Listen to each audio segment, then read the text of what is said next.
And we are live. Okay. Alright.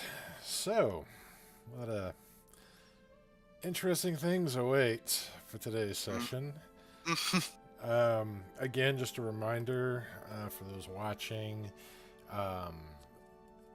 these streams, these games are for our group, for our players. I put forth the most for our players. I choose to share these games, these sessions, our adventures and experiences with the world. And I make those available both on Twitch and YouTube. So just keep that in mind that the focus is for my players. And we just want to share our tales with the rest of the world. Let's go with the recap here, boys. So we're going to be down 2 players. Rick has been out due to work, doing his thing with the law enforcement, covering his brethren who are injured, and Soulscaith is doing his thing at his employer as well. So we have a few extra characters going to be making their way in to kind of balance a few things out. So let's start with the recap here, and we're going to just jump right into everything. Welcome, traveler. Pull up a chair and listen to the tales of Exandria. For those first-time listening or who don't know, this is a Dungeons & Dragons 5th edition campaign played using the Tal'Dorei Campaign setting. As for the rest of you, welcome back. Last we left our troop of adventurers meeting with Vox Machina, Timoth of Singorn, and the remaining shield in Kymel. You discovered that the shield commander and the Margrave of Kymel had both been slain in the battle. Gathering more information from Castle's last stand, you also discovered that Kiliara, the Drow princess, was not slain during the conflict. Vox Machina and a shield contingent from Westrun came to Kymel's aid after hearing about the Ravager attacks. Reports of encounters with the colossal beast that tore through the Iron Ridge Mountains has been said to be heading towards Iman. What was known is that the shield's weapons did not seem to affect the beast, and other beings traveling with it, an undead black dragon, its 2 cloaked riders, and a large angelic woman, would only attack if they were attacked directly, or if the shield got too close to the beast. Believing that only weapons not of Exandria could harm it, Vox Machina set off to slow the beast down while others researched the possibilities of locating other vestiges. Knowing that Queen Rixori and her armada were not of this world, you set off to strike another bargain with her. However, she was not pleased with how your previous deal went. A deal that would have made her ruler of Kymel. However, a new deal was proposed to offer her a position in the Free City-State. Click offered something much more substantial. A chance to commune directly with his god, the Platinum Dragon, to assist Rixori in finding her missing daughter. After discovering that her daughter was not only alive and somewhere on Tal'Dorei, Click had another idea. He asked the Queen to take them to another plane where he could invoke a powerful ritual that could help locate the missing Princess Newt. Click opened a portal and attempted to gate the princess to them. However, as the gate opened, it began pulling in the angelic being as well as part of the behemoth monstrosity. The magic-draining properties of this beast crippled the Queen's skyship as the beast's sheer mass tore the ship asunder. Before the other creatures could enter through the portal, the Lady of Pain appeared, barring them access, and closed the portal as the ship's remains fell to the city below. As you wake up in a strange city that seems to bend like a ring into the horizon, you find yourselves in a strange place, surrounded by many strange creatures. And this is where we're going to pick off today. So, Boy. a few things here. One is, and we didn't really cover it last session, but we're going to cover it now. Sophona was the only one who didn't make her save. So, on that note, there's some... I got the drain damage. Well, everybody got some bang-up damage because you know, crashing in a ship. Mm-hmm. But, so those of you who made your save are going to be taking 30 points of bludgeoning damage.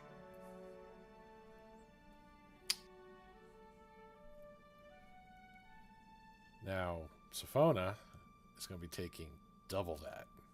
60 points of bludgeoning damage.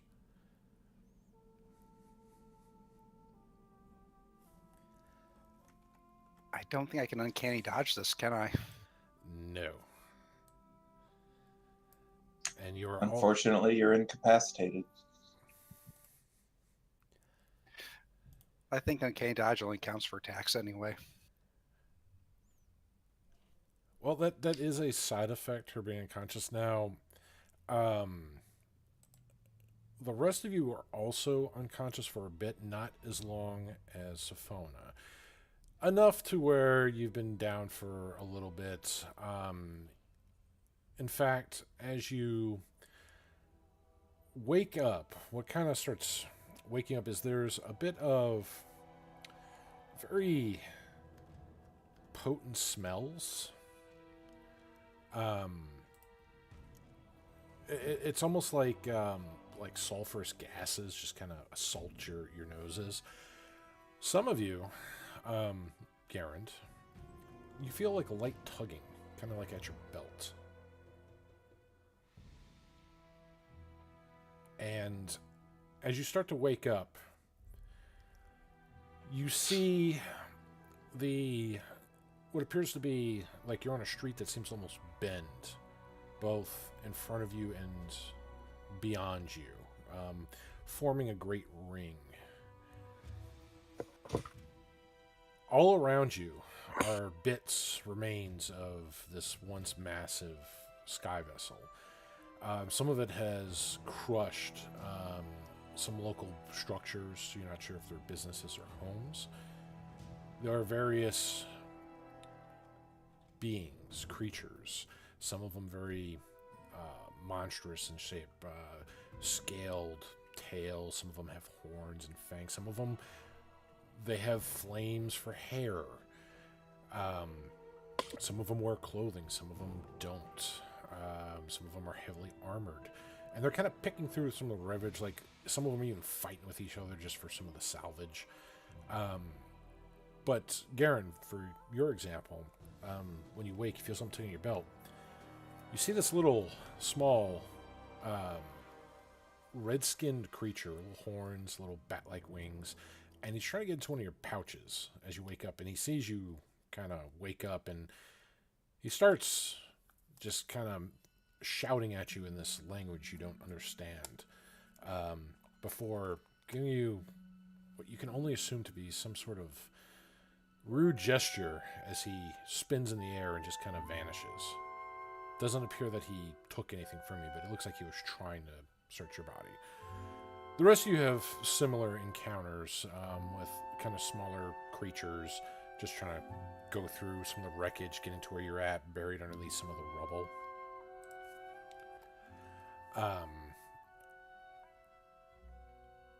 So, as you awake and look around beyond these creatures, the area itself looks like it's kind of overrun by some sort of smog. There's various steam rising from some of the structures in this sector here.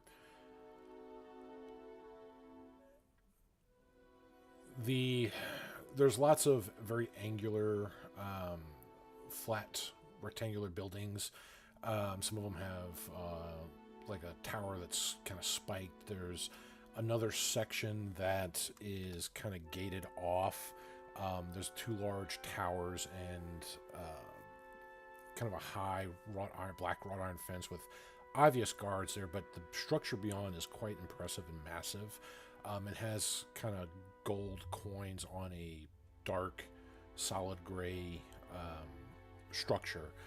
It's almost cube-shaped except for the entrance, which is shaped like two massive golden beings with a sword in one hand and an axe in the other, just kind of meeting in the middle to form an archway. You see a little pockets of people kind of talking in the streets. You hear in the distance the sounds of bells and what you can only assume to be maybe some kind of a hawker or a crier. So as you're laying in the rubble here, battered and bruised, what do you do?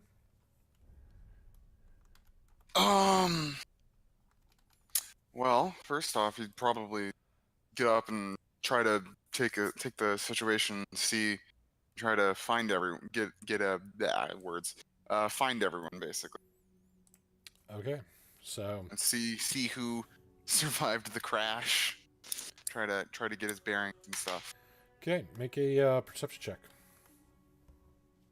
As you just kind of look around, getting your bearings, seeing if you can spot any of your other comrades. 25. Okay. So, you, in some of the rubble, you see these small little pair of legs kind of kicking. Very hard to notice with some of the jagged metallic pieces, but you spot them. They look like kobold toes. All right, he's gonna go and try to lift the rubble off of what appears to be Click. Okay, and as you get up and start climbing through the rubble here, I want you to make an athletics check. 27. Okay. So, making sure that you're grabbing stable parts, not really falling or damage yourself even further. You manage to make your way over to Click. Most of the other beings there, if they do acknowledge your presence, it's very brief, as they're too busy trying to get some of the salvage before some of the other people get to it first. But you manage to make your way over to the kobold legs that are kicking underneath the rubble.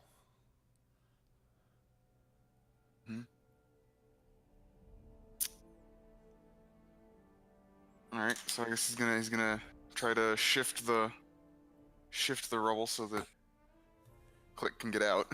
Okay, so Click,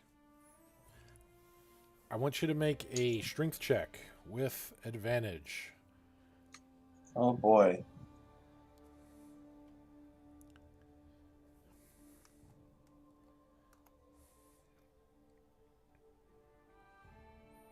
Sixteen. So, with Garen's help, you're barely able to kind of push enough of the rubble to squeeze your pinned body out from underneath all the wreckage, and you're seeing the similar sights that he's seeing. All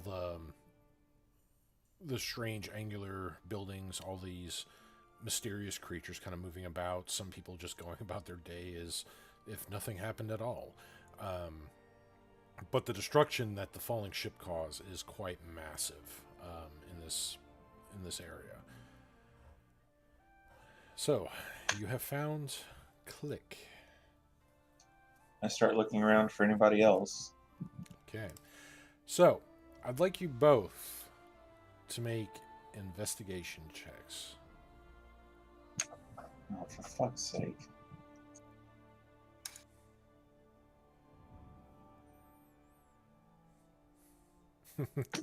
Holy shit, a natural 19, so it's an 18. Well, if it makes you feel any better, Garen got a natural 20, and it's a 19.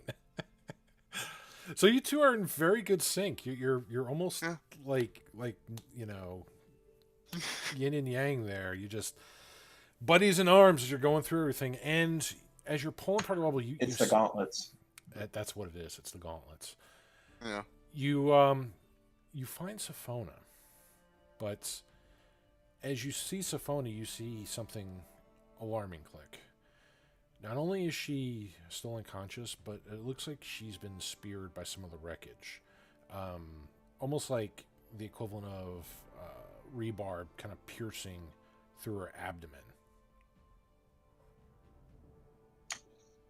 Alright, well, fuck. What should I roll? In medicine? Well, are you going to try to look at her wounds first? Are you going to try to remove her from the obstruction first?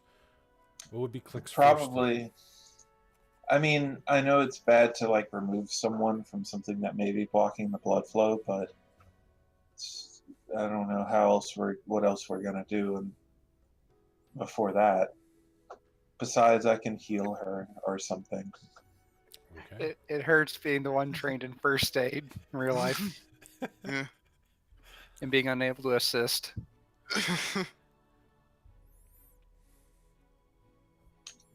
Maybe. Is there anything on top of her?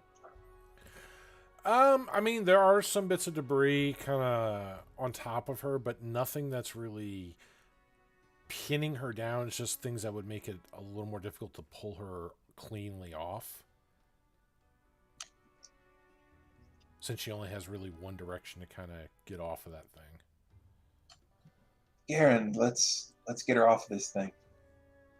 Yes, that would seem like the correct move. First thing to do.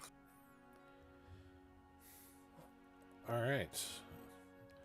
Any special ways that you're going to try to pull her off, or any abilities or magic that you're going to be incorporating with pulling her off, or just brute force? Let's see if I actually have anything.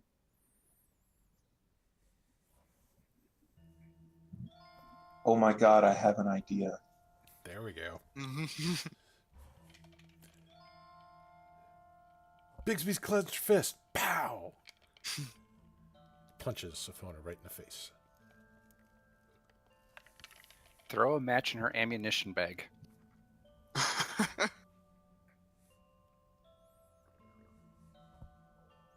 Could work. In fact, put the bag on her wound and light it. Cauterize it. And blow her in half, but you'll cauterize the wounds. Then she won't be on the thing anymore. Problem solved. Oh my god. I might be able to fix this. I might be able to I'm not talking about the rebar. We'll get to the other thing I'm talking about now later. Okay, oh god.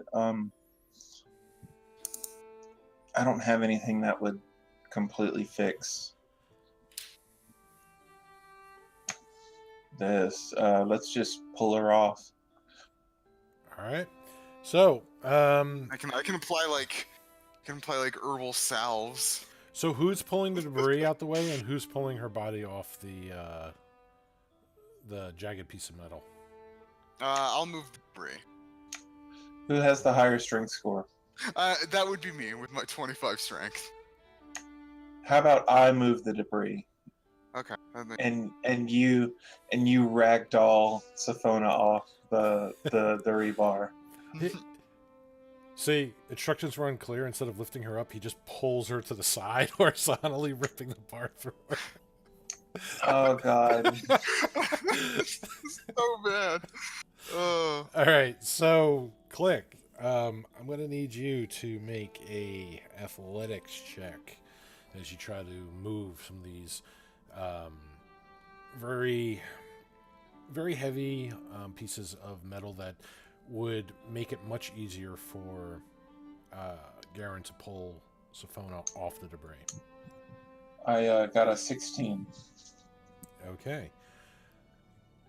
Garen, make an athletics check for me. Right?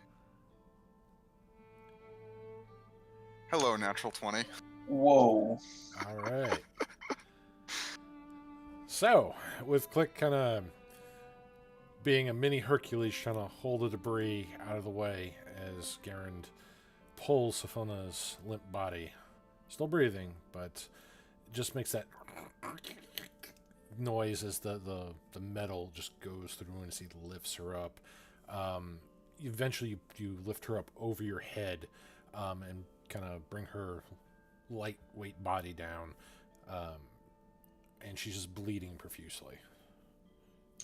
So Alright. He's gonna apply pressure to try to. Level 3 cure wounds. Yeah. So Alright. that's gonna be 2, 3, 24, 29, 34 health revived, and I heal 5. All right. So, with that, Sophona, you'll regain some consciousness. The wound, it begins to close. It does leave a scar where the puncture came through on both ends, but the wound is closed. The muscle underneath is still sore, very tender. That still has much more healing that it could use, but you've repaired the ruptured veins and arteries, so there's just minor trauma now. All right. So, was anybody else in our party with us? Was Zoral here? You don't see Zoral. Is that a DM saying we don't see Zoral, or do we need to make a perception check? Well, your current position, you don't see Zoral. Let's look for him. Yeah. Is Sophona awake? Sophona is awake. Sophona, is you okay? you're not supposed to remove the giant metal thing from a person when they're injured.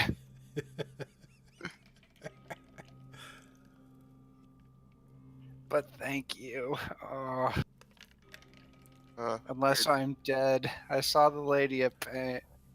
Shh. Click has a way to fix this. Was I saw Zoral here? He was with me when the ship crashed. So He's somewhere. Sophona, can you help us look for Zoral? Oh no, Zoral's dead.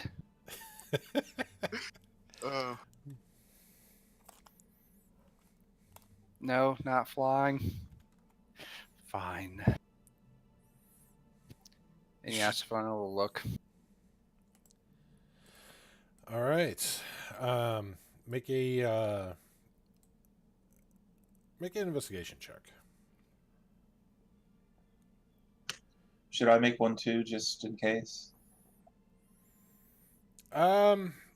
Sure. Holy shit. yeah, there we go. That's about accurate.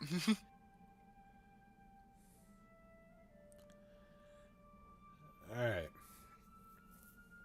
So, as you're going through more of the wreckage, you see some spots where you see a lot more blood. There's other beings that you're not sure who they could be that are squished underneath this, whether it be your comrade or some unlucky bystander that just had the ship fall on them. There's a little bit of carnage here. With a lot of people kind of running for various bits of salvage, you don't see a sign of Zoran, but you also don't see signs of too many other people that you know were with you as well. All right, they're dead. So back to my plan.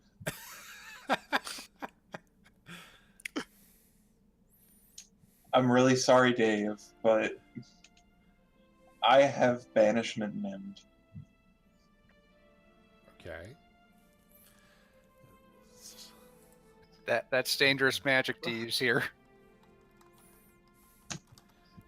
Well, it specifically says if you're not native to the plane we're on, it sends you back to your native plane.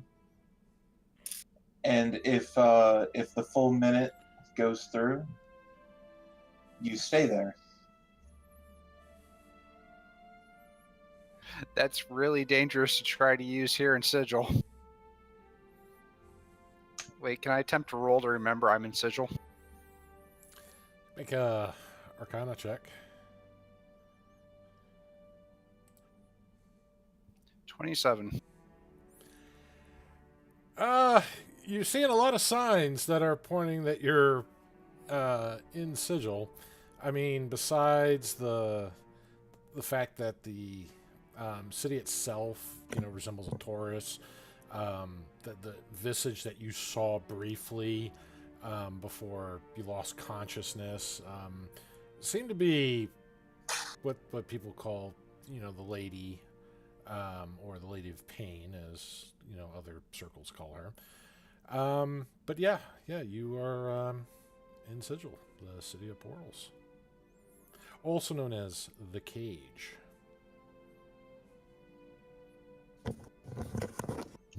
Click doesn't know shit. Sophona, do you trust me? Click, how do you intend to get back yourself if you're banishing us? Can I not banish myself? I can see myself. You send creature. one creature that you can see within range.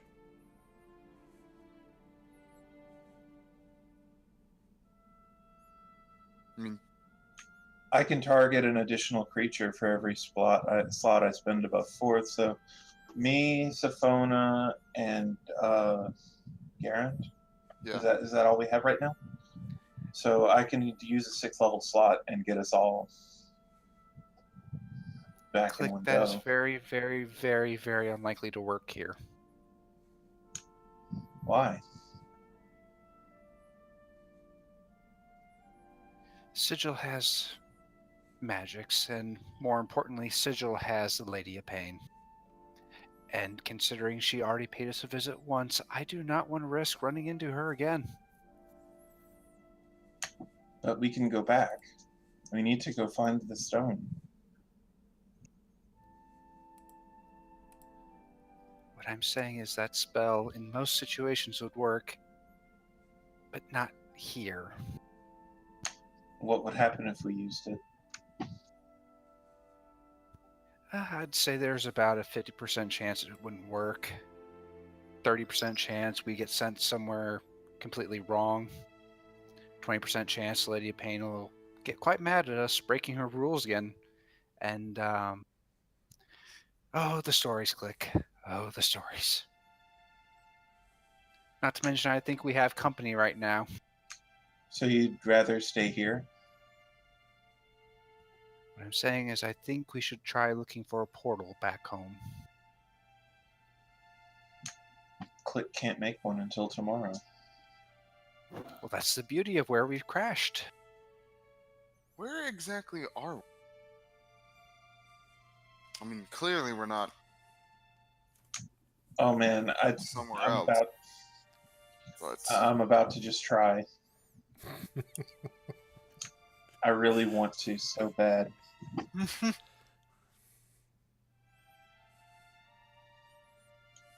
We need to hurry. Some risk is it's unavoidable.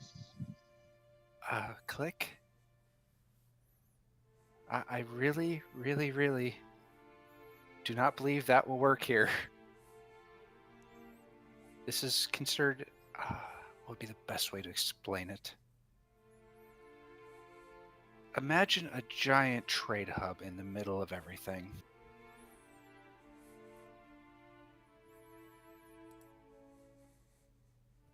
Except with portals.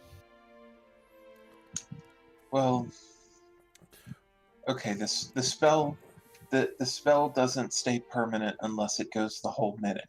So what if I try it on myself and then end the spell before the minute? I'd come back right here. That way we can test and see what would happen.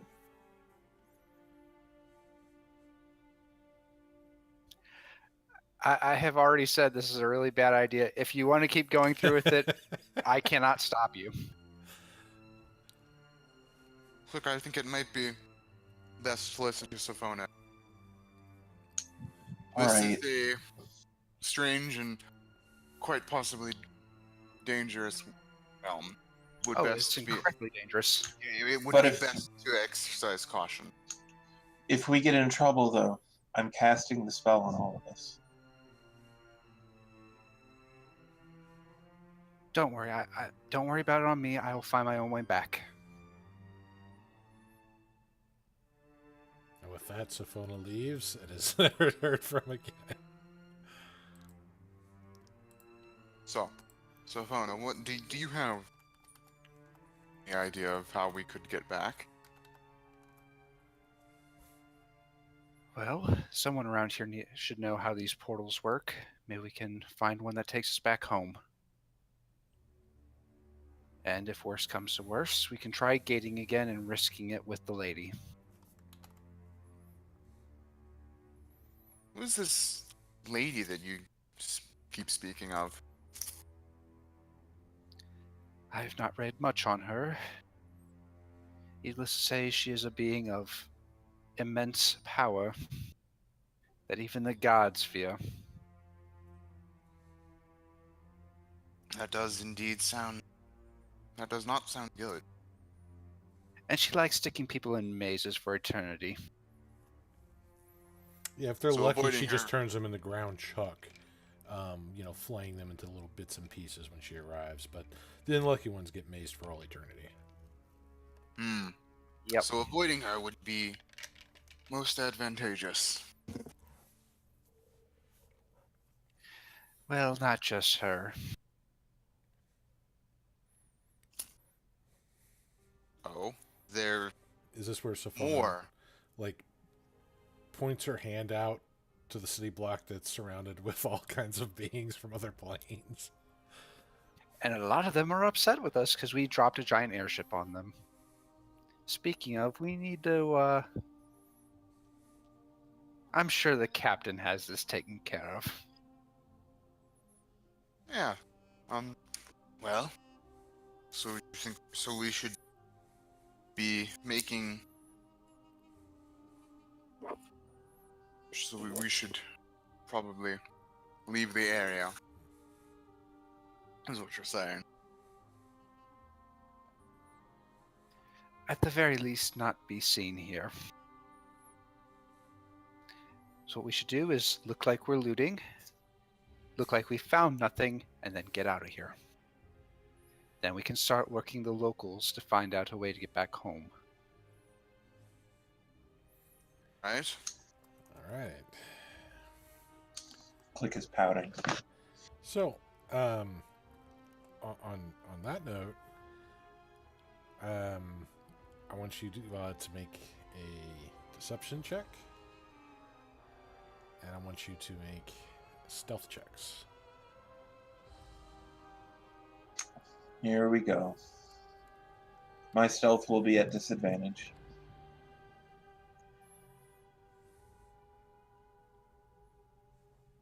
Because I'm wearing plate mail.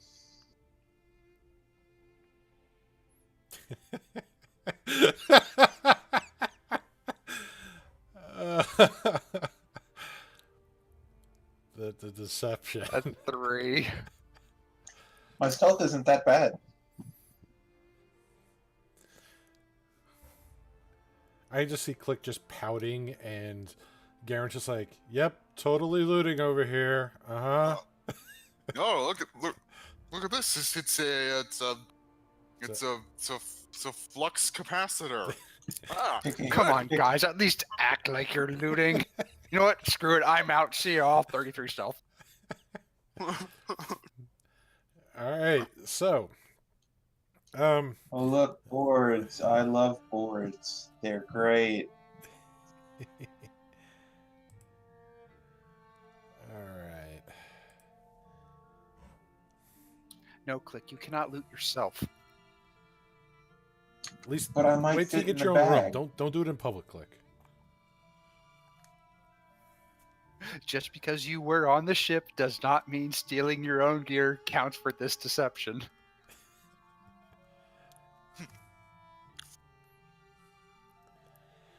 So, I'm going to be steadily activating the cap of comprehend languages, whatever it is, just in case someone starts talking around us. okay. So, as you're kind of skulking away from the wreckage, trying to get away from everything, there are, a lot of eyes on the area. But for as many eyes and many busybodies that are kind of going through, plundering the wreckage there's almost an equal amount just going about their own business, doing their own deals and such. So, after you get by a couple blocks away from the edge of the wreckage, what do you do? Did Safona actually leave us?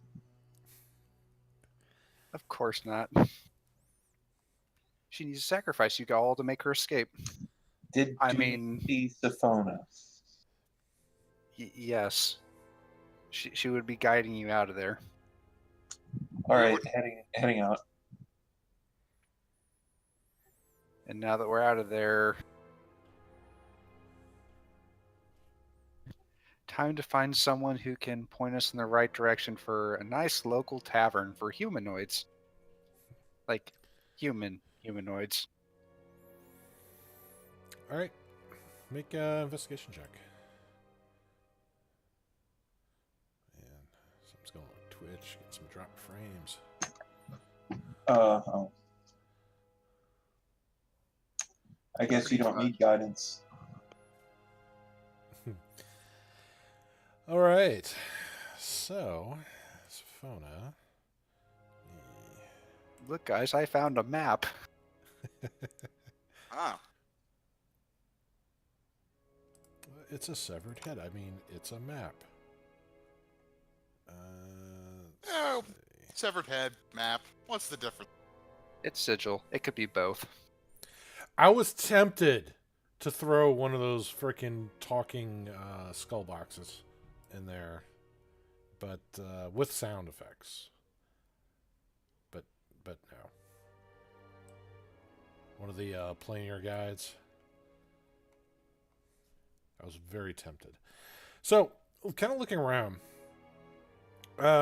you do notice a woman dressed in kind of a long, dark cloak. She's got little strands of blonde hair. She looks either to be human or maybe half elf in nature, so just from the facial features that you see. She's got bright blue eyes, very beautiful eyes. Her clothing underneath, she wears some sort of almost looks like a nice matching blue dress underneath the cloak. And she spots you and just kind of smiles as you're looking for somebody that actually pays you attention and doesn't look like they're going to kill you outright. As there are many people that, have their weapons abound. Her hands, however, are empty. And that means she's the scariest of all of them.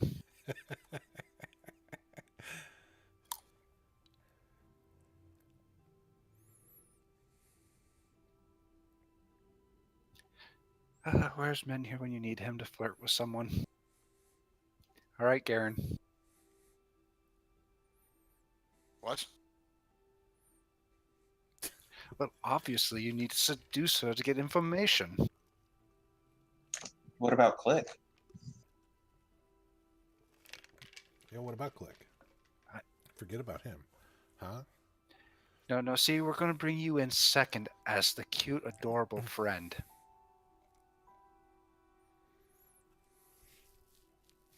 Or he just kind of shrugs, like, And I'm when not- things go bad, I'll just be the whiny ball and chain. It's a great plan, can't go wrong. I'm See nothing. My head wrong hurts with really, this. really bad right now. This It is, sounds like a good plan. This is the best plan ever. Oh Uh, my. all right then. Well, if you say so. So, Garen's gonna go up to the woman. Greetings, ma'am. My friends and I. He gestures over to Sophona and Click. We're wondering if you could give us some directions to a nearby tavern. Don't forget to mention how pretty she is. And as she sees you approach there, I want you to make a persuasion check. Okay.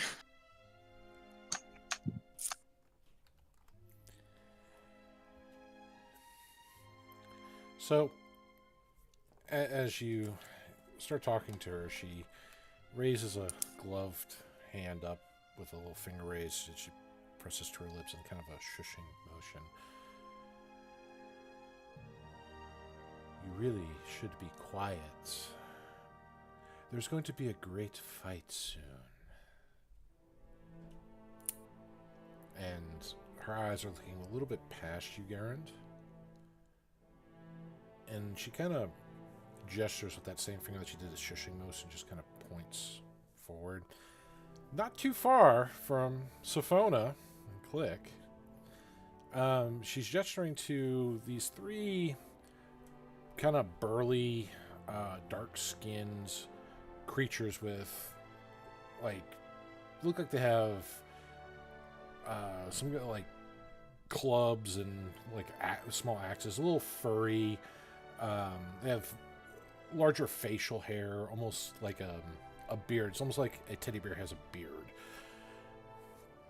And they seem to be approaching this rather large creature that looks almost like a black, almost looks like a miniature black dragon that's standing up on two legs, that has little bits of a tabard that it wears, a kind of a white and silver tabard, and it does have weapons out. It seems to be standing near some sort of like siege tower.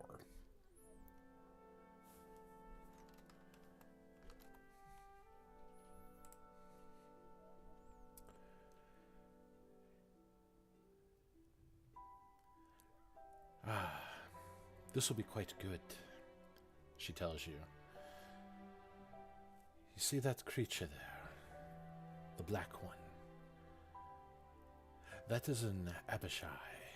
See, they require very powerful magical weapons to be killed, which those Thokola do not possess. It will be a good show.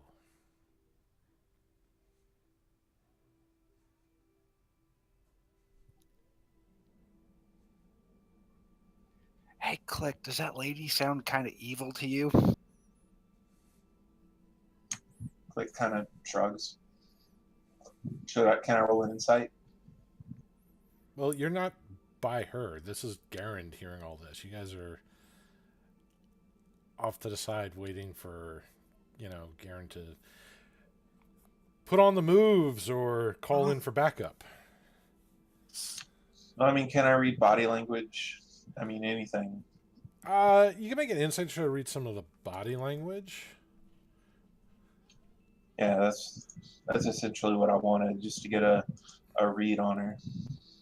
I'll help you. How will you help me?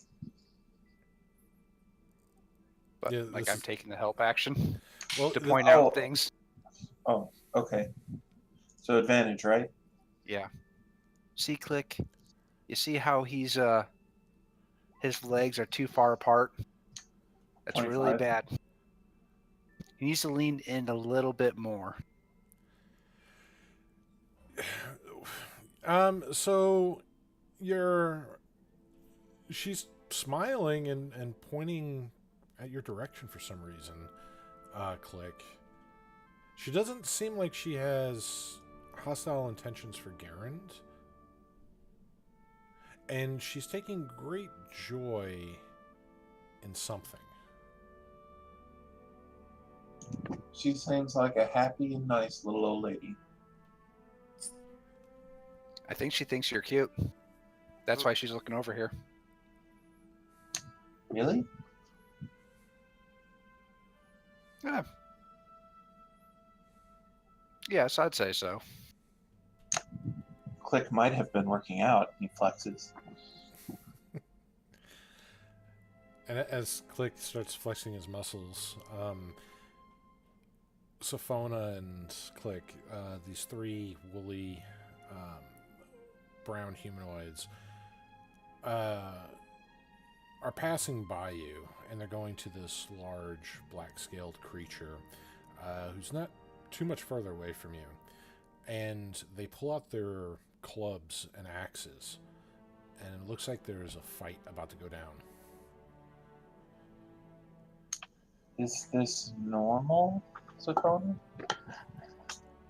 I don't know, but you want me to tell you what I do know? Sure. This is not our problem. Let's get out of here. But we should help people, right? All right, Click. Which is the good guy? Which is the bad guy? Insight? They're both bad guys. It's a trick question. How do you know? Because Because is the start of a sentence, not a reason. I know, Click. You're just going to be difficult the whole time we're here, aren't you? Well, you see, now I can't make that trade deal. Which means I'm saving those daughters for free. In the end, she won!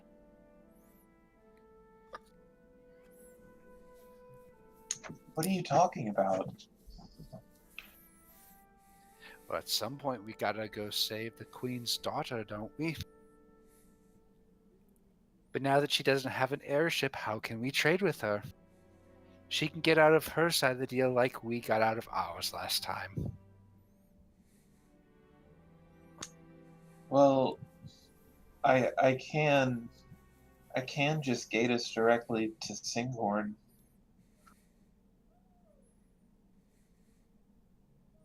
And that's why we need to stay alive for at least one day. So while they're having their discussion, Garen turns to the lady and says, "So they would challenge a foe that they cannot defeat. Is there some ritualistic honor in their deaths?" No, there is no honor in their deaths. Make a persuasion check. Boy, I'm super not that great at those. Oh boy. No, just stupidity in their being. And as the fight begins to kind of break out over there, the larger black creature begins casting spells, some of them which creates duplicates of itself, as another being much like it seems to come out of nowhere, helping to even some of the odds, which also begins casting similar magics. In a very short period of time, the Thukola realize that their weapons have no effect on this Abishai, as it and its friend cut the Thukola down to ribbons with their swords. And then once the battle is very short, not lasting more than 12 seconds, they sheathe their blades and just kind of laugh. They start speaking. Let's see. They start speaking in an unusual dialect. Now, Click, with his helm, can understand them, just laughing at how pathetic these creatures were to attack one such as they. They call themselves Sons of the Scale Tyrant, but other than that, they just are basically belittling. This is gonna be so bad. Belittling the creatures they just slaughtered, and they go about their business just talking. The woman that you're with, Garand, after she sees that and laughs, that will teach those little creatures for ruining one of my favorite dresses. I rolled religion for Scaled Tyrant. 24. So, yeah, she's the queen of evil dragons, a fearsome god of greed, envy, hoarded wealth. A lot of chromatic dragons revere her, will worship her. However, these beings are not chromatic dragons, though they are dragon-like. They are not half dragons either. There are some other kind of draconic beings. You're not quite sure what they are exactly, but the fact that they revere the Scale Tyrant doesn't exactly sit too well with your tenants in Bahamut. Yeah. Click is staring daggers at them and clenching his fists. Let me roll this here.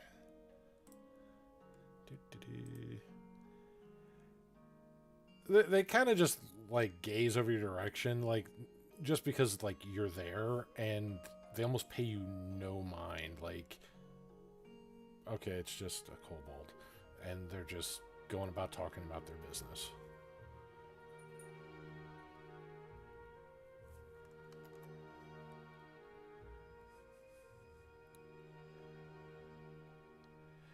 Now, Garant, there is another person not too far away from this woman who kind of tries to get your attention, like, psst, hey, come over here. This gentleman has kind of a colorful little headband on, short black hair. His skin is kind of pale, but not like abnormally so for humanoids that you meet, like, you know, humans and such. But it is. He definitely doesn't look like any humans that you've seen before, but he has most of their traits, you know, height, body build, you know, just the basic structure, where the facial features sit. But there's just something about him that just kind of puts you off, saying that he's not human, even though he looks humanish. But he's trying to like get you to come over to where he's at. Like, "Psst, hey buddy, come over here." What do you do, Garand? Well, let's see.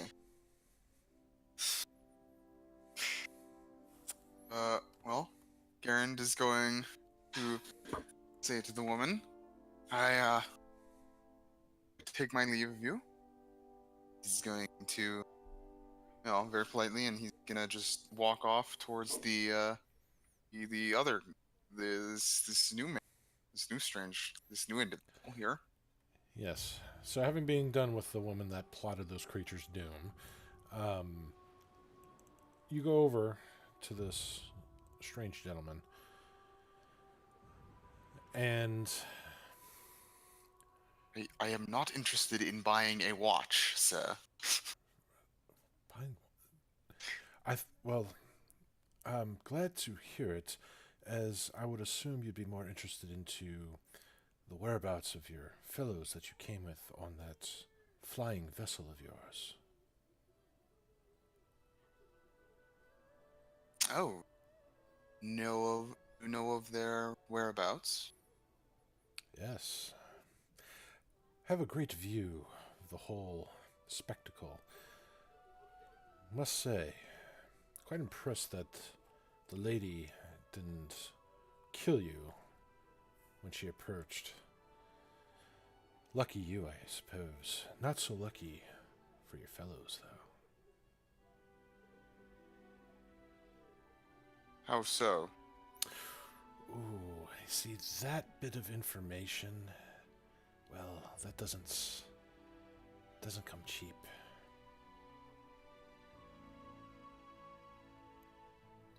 Hey, Click, do you think Garen got shot down? Probably. You see him talking to somebody else. The woman that he was talking to has just got this big shitting grin on her face, and she's just like occasionally just kind of laughing to herself maniacally. Just she's just enjoying life.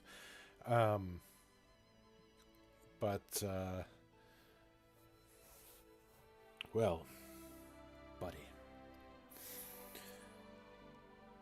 if you want to know what I know about your friends and the fate that awaits them, let's just say favor for a favor.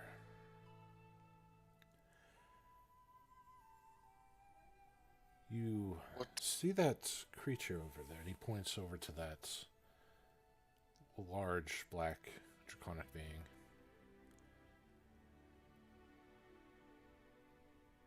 Yes. Well, let's just say he and I have a score to settle, and I think a couple of outsiders would do nice to surprise him.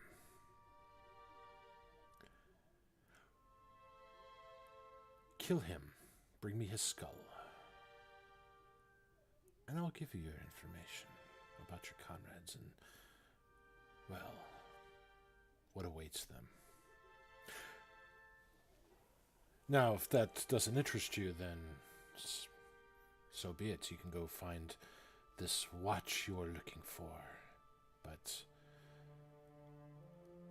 I don't have all day, so...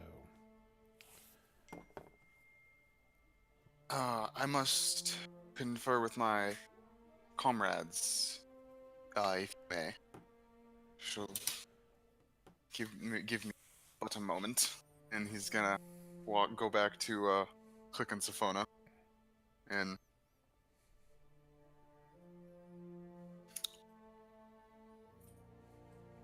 relay them what the guy told them. So let me get this straight. He wants us to do a favor for him first, before he gives us any sort of information. In a city full of strife, possibly picking a side that we don't know about. I think we can get a better deal. I thought it would be best to confer with you first, Safona. So I get the feeling Click here would like to take him up on that.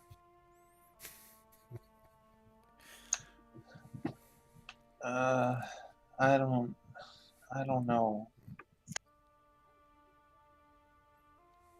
Well, according to the woman there that I was speaking with, that being is a what does she call it? An Abishai. Is an Abishai.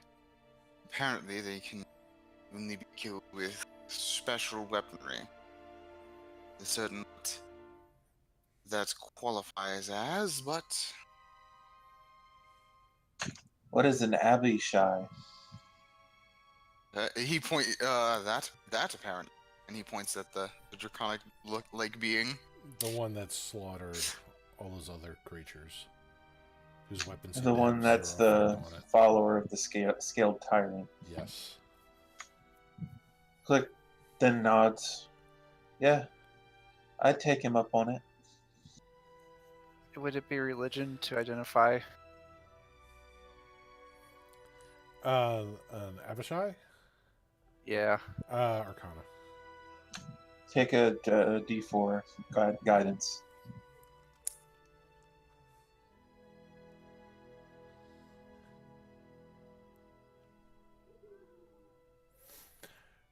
So, 30.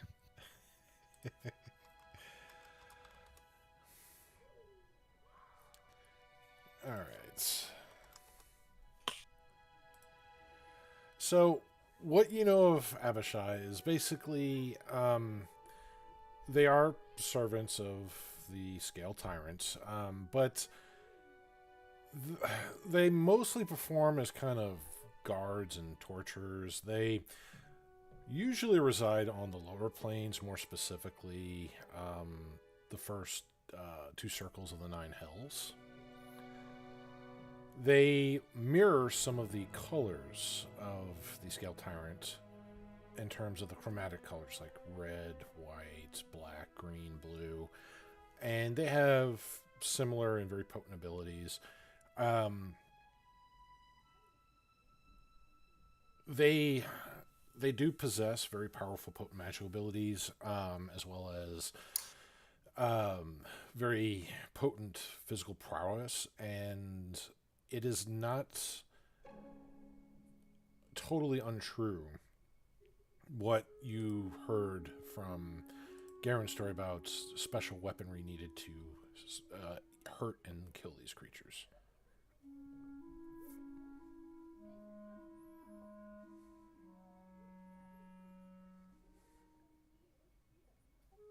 Well, there you all have it. That's what I remember, though. Never exactly expected to see one in real life. Yes, it has been quite an eventful day.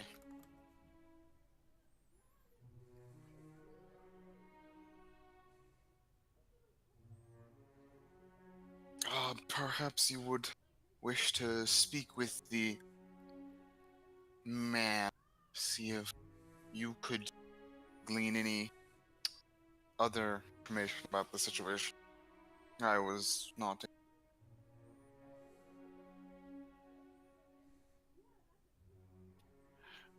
Very well, I will go talk with him briefly.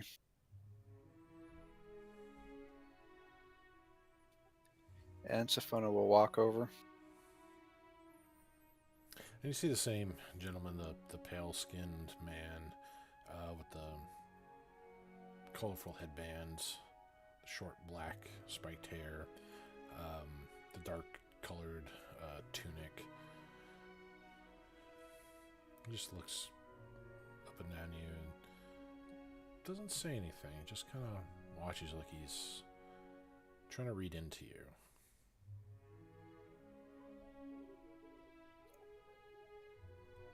You gave my friend promises. Do you have anything, perhaps, to Make me believe that you actually have information, aren't just going to walk away after we do your dirty work. Well,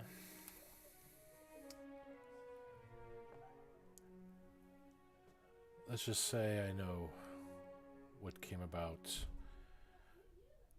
The dark-skinned gentleman, as well as the red-skinned, horned tiefling woman. My life would be a billion times more happy if they weren't in it. You're going to have to give me something. Well, that's something.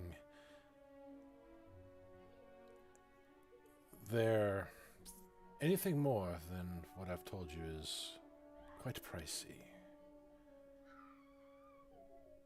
And all I ask Is for me to start a giant street fight. Yes,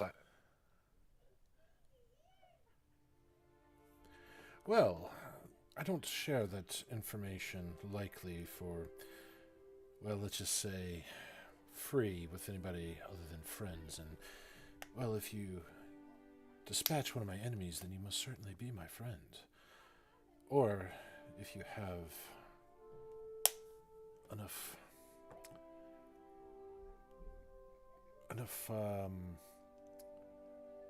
lodestone bits, then maybe we can make another deal.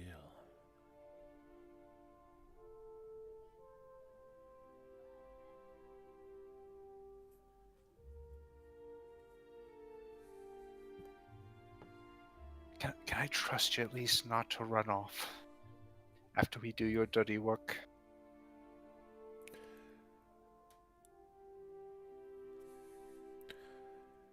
Well, let's just say I need his skull, so I'll be waiting for that.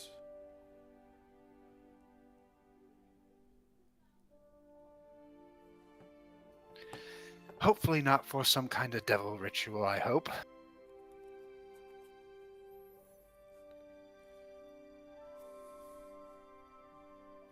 I don't like that silence.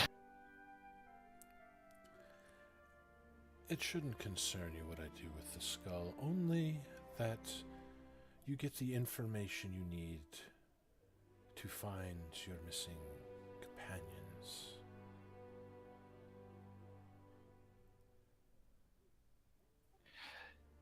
Let me confer. And if we say yes, you will see us attack it, and if not, we will be walking away. And Siphona's heading right back over. Okay.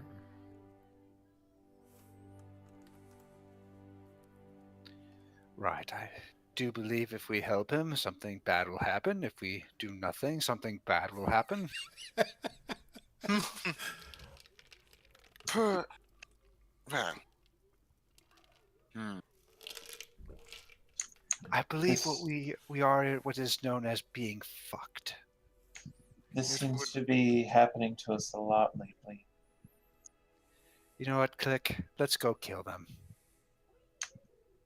Bahamut would be Okay. happy, would he not? I was thinking I about that. And I think so. perhaps we could get someone could start. Let me think. I was thinking. Perhaps we could manufacture a situation that would end in his death for us.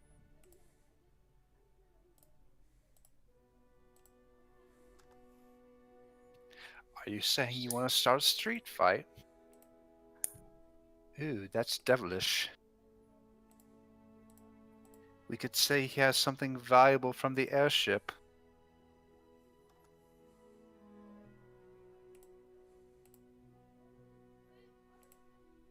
And then in the chaos, take them all out. While being innocent of it all. Perhaps.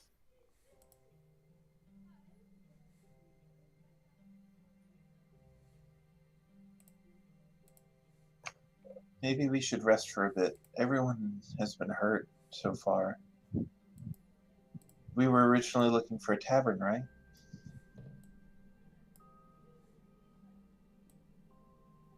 That is true.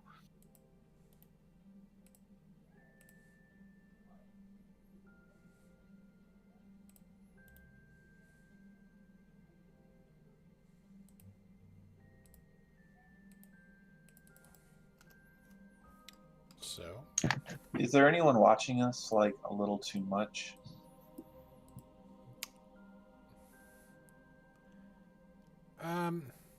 make an insight check. I'll give myself guidance.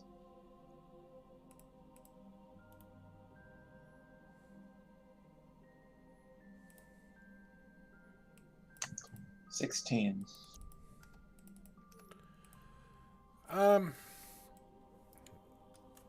So, the people that are on the street, like some like the creatures and such, I mean, there have been some eyes on you,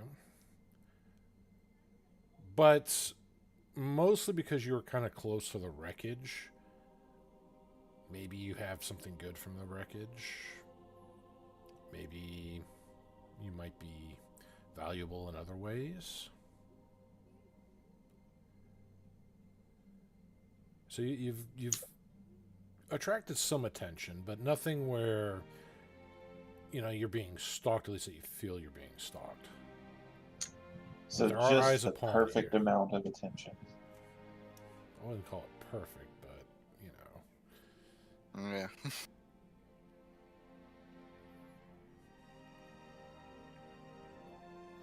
Right, so we basically have two options. Do we want to kick off some kind of brawl here in the street and get that information, or do we want to fall back to the inn and lose that contact source? Though it probably will be for the better if we don't give him a skull.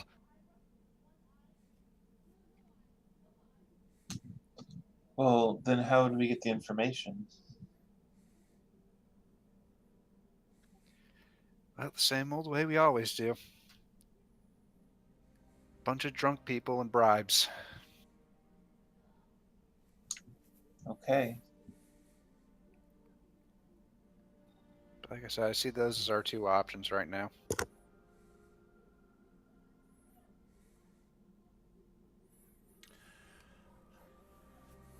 all right. So what's the plan, gentlemen?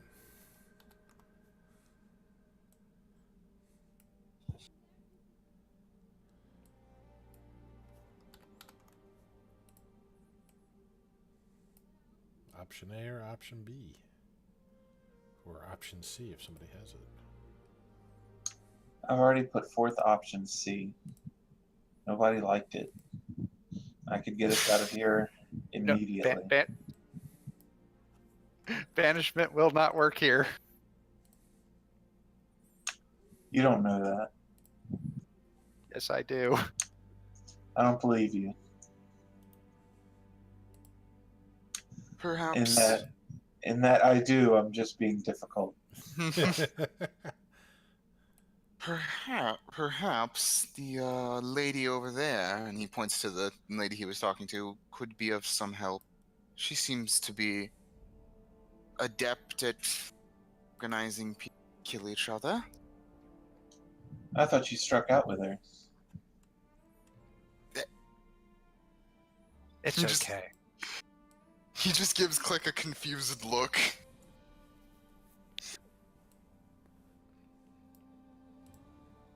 Don't worry. I don't judge you too much.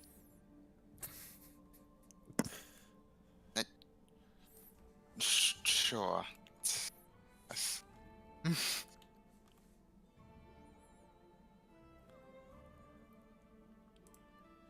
So we're finding a tavern. Is that the goal? I do like the idea of talking with the lady, seeing if we can arrange something. Because she probably doesn't like that guy over there either.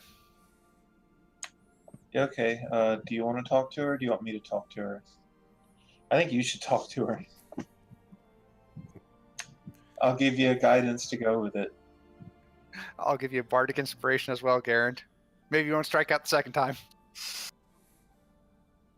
Yes, let's have the uncharismatic barbarian go into the lady, yes. You I have was talking reputation about with her. you, Stephona.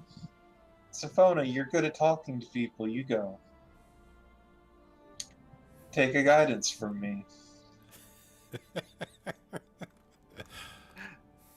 I still think it's better if Garen does this one. Because you already have the reputation with her.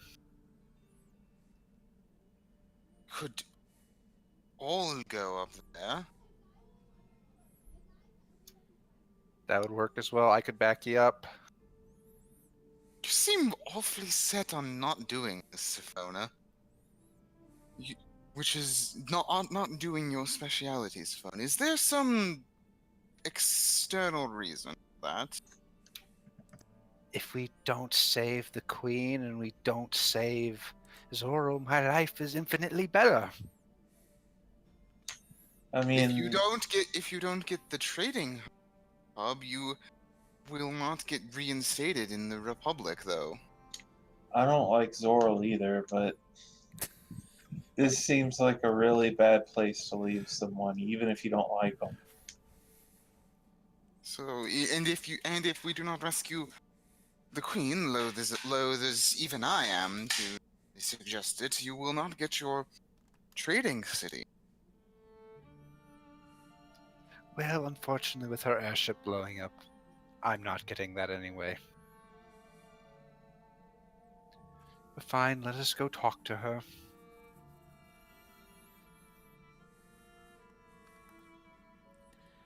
All right, so y'all walk over back to the woman in the gray cloak and the blue dress that Garen was originally talking with. She watches all three of you just kind of approach. Ah, you again. And what do you want this time? You again. Wow, did you strike out that badly, Garen? He just covers his face with his hands. He's like, God. Right, we are looking for some people who may have been part of that wreckage earlier. A certain man has made us a very good deal, but I was hoping maybe you might be able to help us out. Since you seem to be in such a lovely mood. Make a persuasion And you're check. quite charming.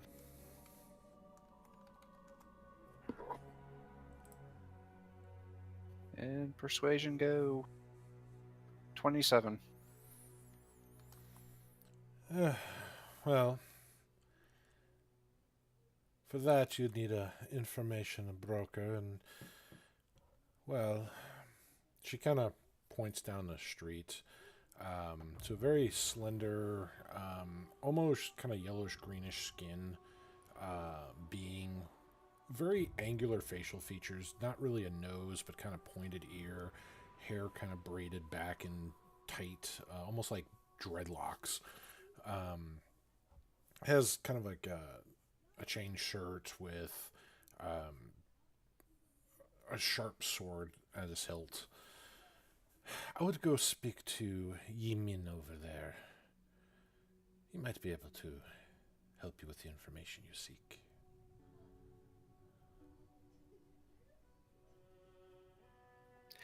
Thank you very much. You are too kind.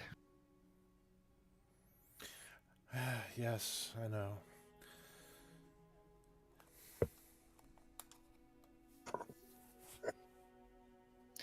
Well, we shan't waste any more of your time. Do excuse us.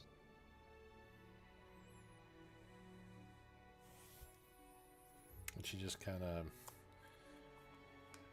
of sarcastically just waves by, like, bye.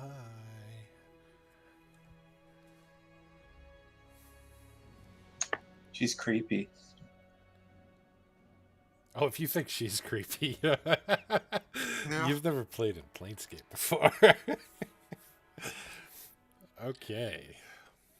Alright, let's go talk to the information broker, guys. Yay! Hopefully he only wants like half a skull.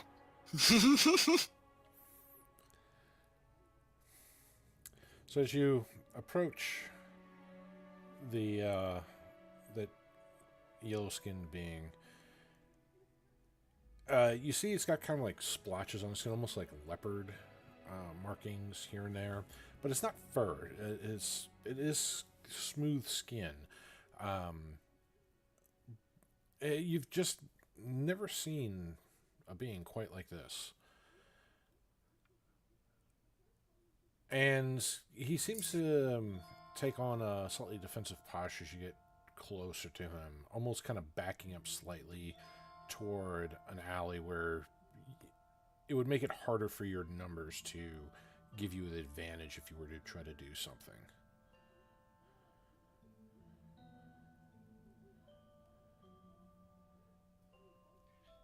Now, no need to worry. We're just here to ask a few questions and perhaps maybe find some answers.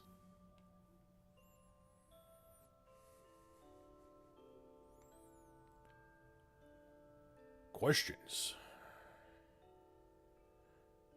And what sorts of questions do you have for me? His hand is still kind of right by the hilt of his sword.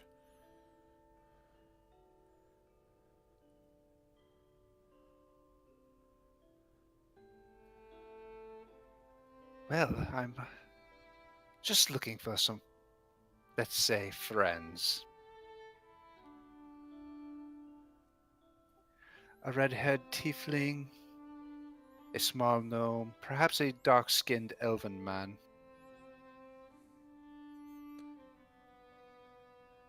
His face kind of, his angular face kind of curls up a little smile.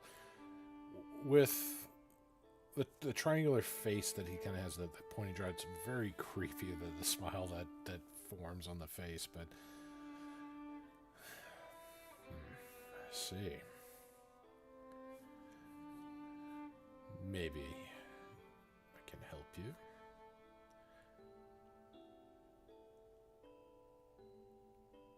Tell me, do you have any Taurus or Mobius you want to offer?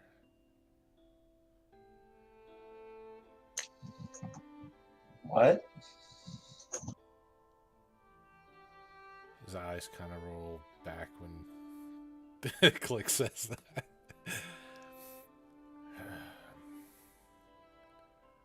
And how will you pay me for this information?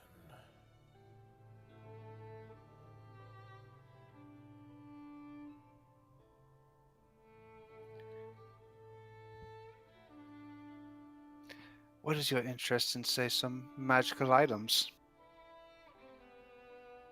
Depends on what you're offering.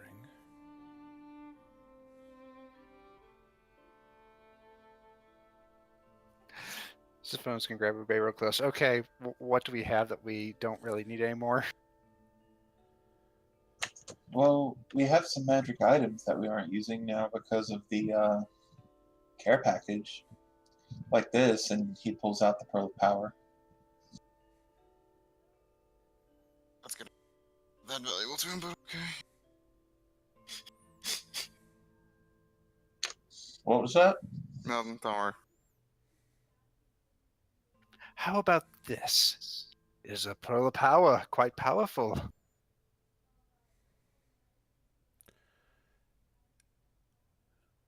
Let me test the authenticity. Do not be alarmed. And you see him kind of... His hand's kind of over his saber still, but his other hand starts making arcane gestures. You notice them as similar to a very basic ritual, detect magic. And after he finishes the runes, looks over the pearl, looks over the rest of you, and looks kind of around the street. Come, we don't want to do this out in the open. It's too dangerous. Truer words have never been spoken.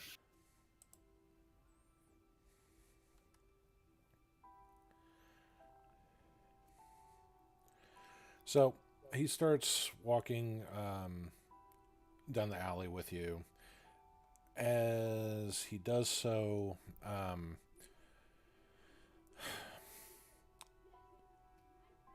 so that vessel was yours.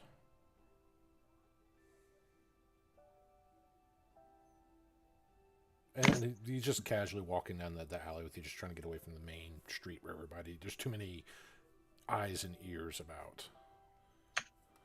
No, we have never owned an airship vessel.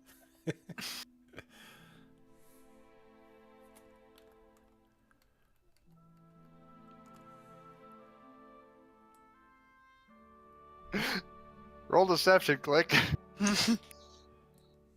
We haven't. Click hasn't. It's not a lie. It's not. We didn't own it.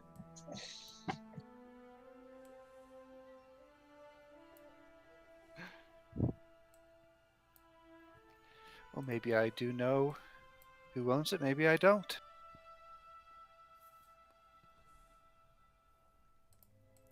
Make a deception check, Safana. Here comes the nat 1. Oh, another Oh, 27.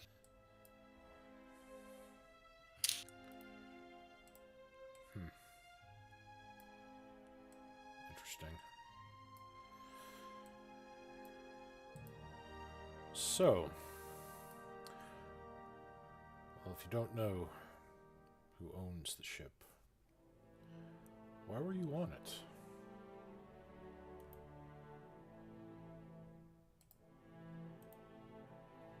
It's a long story. It's a long alley.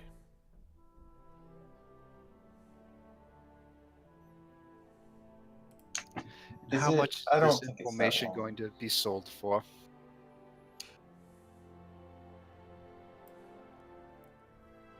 Say that again? And how much is this information going to be sold for? I do like to at least know the value of what I'm going to be giving.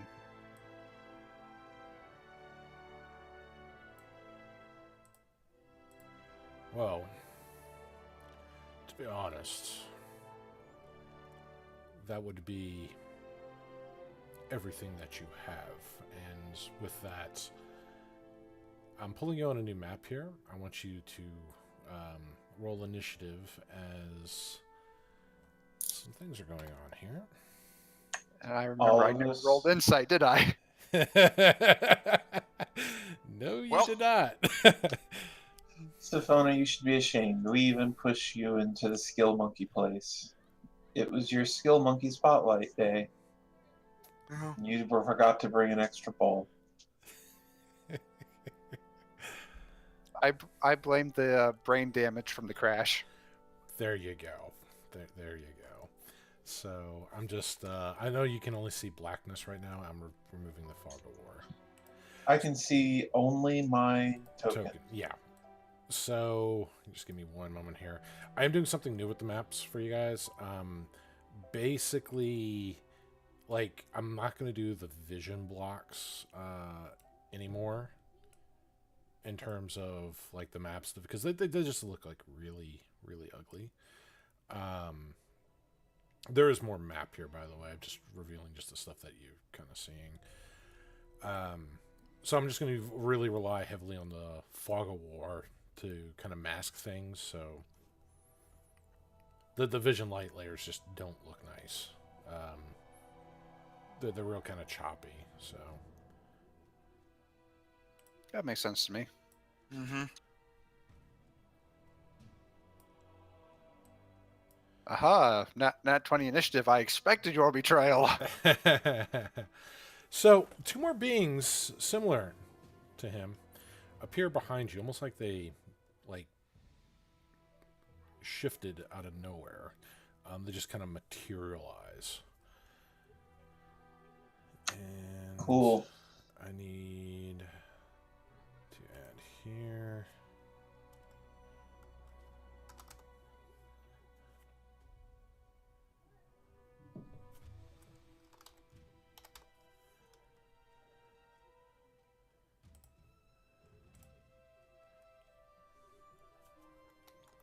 And modifier was that.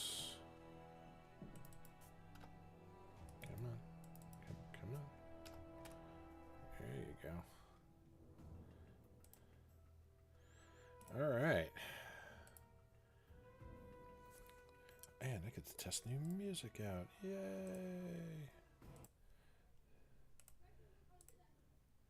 Alright, so let's see, play with that. There we go. Perfect. Alright. And these beings, like, they pull out these swords, and they, with one hand, their other hand, their open hands, they have kind of like 4 fingers on and a thumb, and the hands are kind of giving off kind of a bluish, flaming light to it as they take kind of offensive stances. And just making sure that our chat can see the glorious battle that is to come. Alright. So with that, Sophona, with the Nat 20 initiative, goes first.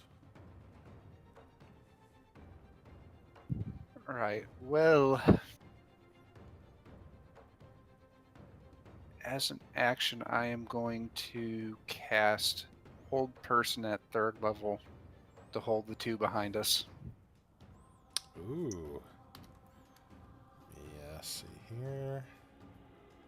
DC 17 Wisdom save. Alright, I'm just making sure. Because they have their own little abilities here. Alright. Let me. Actually, technically, I don't need to do that. First one is going to get a nat 20 on the save. The second one is going to fail it with a 3. That is before modifiers, so. Alright, so the one up here closest is going to be. This one is the one that made it.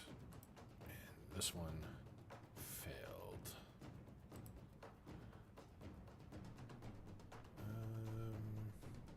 Just put that on here. Alright. Siphona will move, and that will end her turn. Fantastic. Garand. All right. Garand is going. He's gonna activate his rage. Then gonna come over here to the one that's paralyzed, and he's gonna take a swing at him. Okay. Where's that? This is the right one. So your attack's going to have advantage on it, so just keep that in mind. Yep. And it's all since he's also paralyzed, it's an automatic crit. When it hits, yes.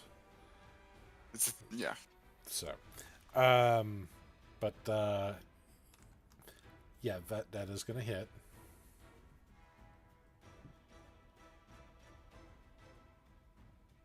All right. Don't think that's. Hang on. Okay. Now that's got the sort of sharpness properties. On Yeah. it. So roll a d20. Oh, that's okay.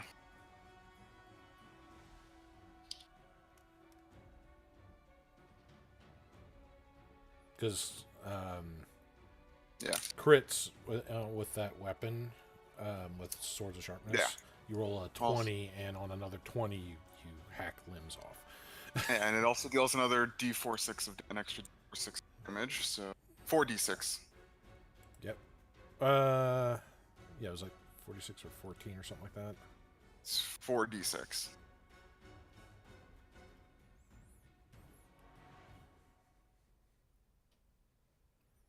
Okay. How much damage is that in and- total? That would be what 6?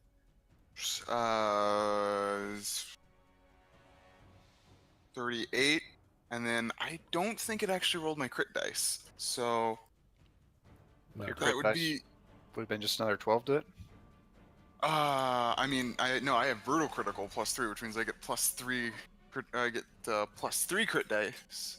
So that means I do 5 d6 on a crit. Oh.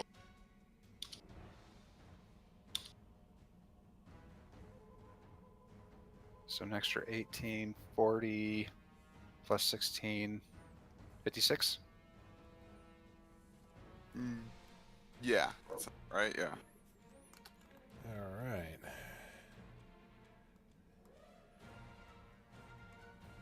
She's still standing. Hurt All pretty right. good, but still standing. Well, I'm gonna do my second attack.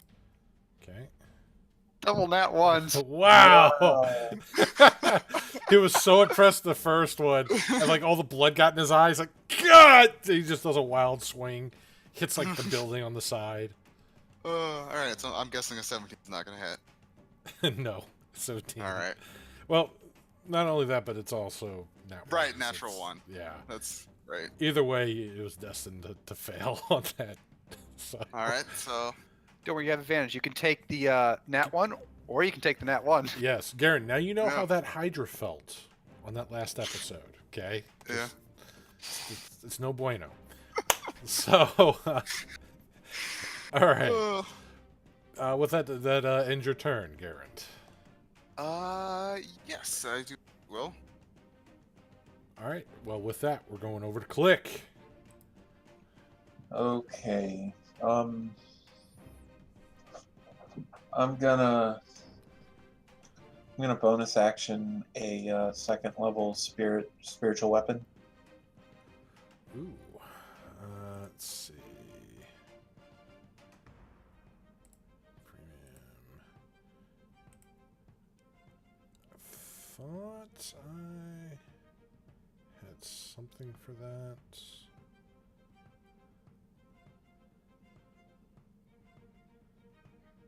Guess not. Let me check. It might be in the second pack. I think you had one at one point. Well, we had one Like in a little Fantasy sword? Grounds because that was specially No, done. no, here. Yeah. See, hammer, axe. Fuck. All right. It can be a hammer. It doesn't matter. Yeah, I know what you're talking about. There is a sword. I just can't find it here. So we're just gonna get this ringed Phantom Axe here, and let's see. It can be controlled by Click, and that's gonna be Click's spiritual weapon. Advanced. Okay. All right. So you try to move it. Click. Perfect. That's what I was like. That part is what I'm working for. Make sure you can actually control it. Very important for what we're trying to do. All right. For my item interaction thing, my free item interaction, Mhm. I'm gonna pull out my staff of adornment. Ooh. And I'll go ahead and attack with the spiritual weapon. Am I in daylight? No, there is no actual daylight here. They have artificial light in the Taurus. Okay, I have to ask because of Cobalt. I knew that was coming up. That's why I made sure it's like, yeah, there is no actual daylight here. So, I get advantage because Garand is next to him. yes. 15. This wasn't double nat ones. I know. It was just one nat 1. So I guess a 15 doesn't hit. A 15 will not hit. All right. Well, Click is going to charge in and take a swing with his staff of adornment. Sifona feels really exposed all of a sudden. 23. 23 will hit.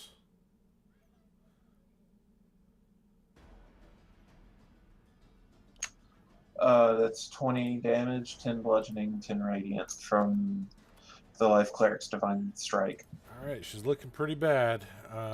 Still breathing. Yeah. Though. Roll another d6 and 2d8. What? Why? Paralyzed. A hit is technically a crit. So. What's the... Oh, it's a crit, so I get... Yeah, D6. Okay, yeah. Sorry. So 32 damage.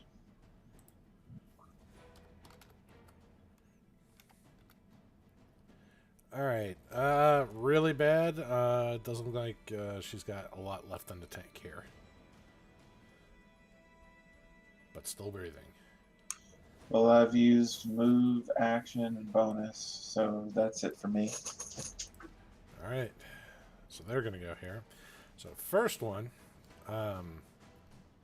is going to dispel the whole person. Anybody stopping the casting of the dispel magic? No, I don't know what we're facing. I'm going to conserve. Okay. I don't. Yeah, that's why I pulled out my staff of dormant. I'm trying to hold on to Okay. spells. She'll use her ability here to shift her body into another planar state. And she just kind of vanishes with that. She's like, no! And you see her just kind of fade away. This one here is going to come up to Siphona. And as he does so, he is going to make a few attacks on Siphona. That's right there. Plus, perfect. All right. So, first attack. Does a 21 hit Siphona? Yep. Okay, you are taking 12 points of slashing damage and 10 points of psychic damage. As his blade cuts into you. Second attack. Same thing. 21. And this will be for 13 slashing damage and 11 points of psychic damage.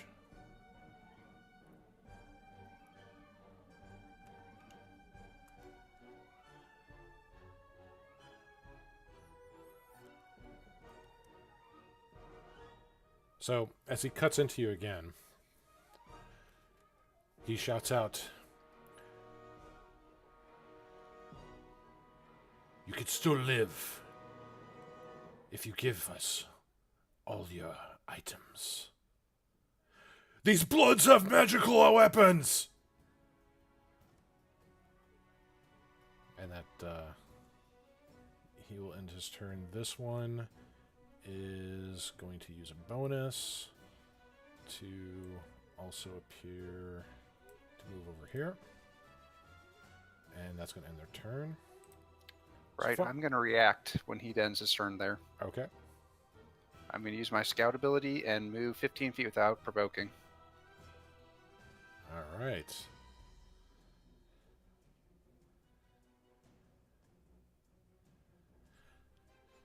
Well, it is your turn, Siphona. You're back I've got bleeding. I've got nobody next to him, so I can't really sneak attack.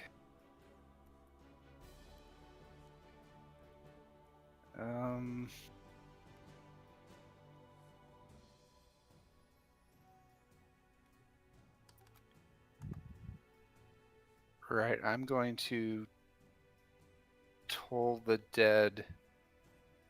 They're both uninjured. Yeah, it's still my most powerful attack, though. All right.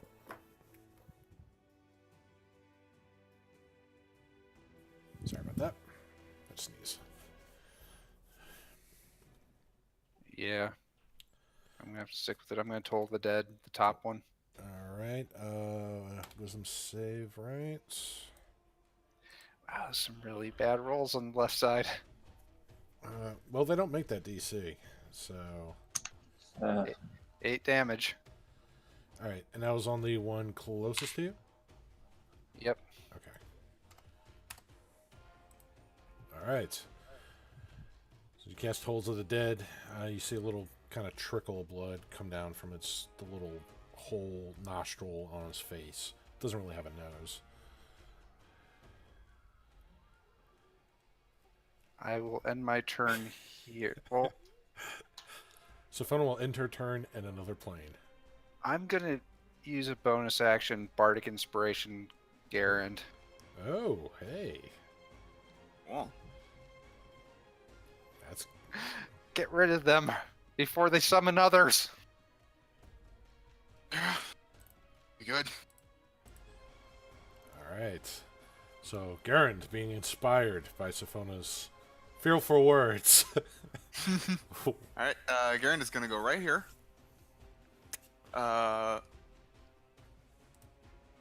And he's gonna attack that one. Okay. All right. 20. 20 is going to hit.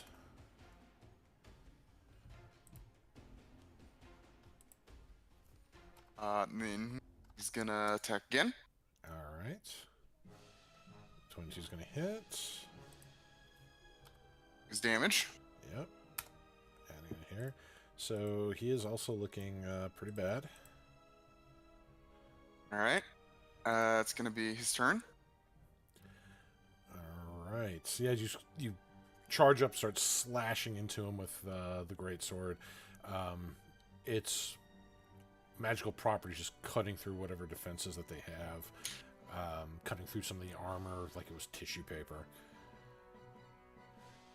It's bleeding pretty badly on the stone streets.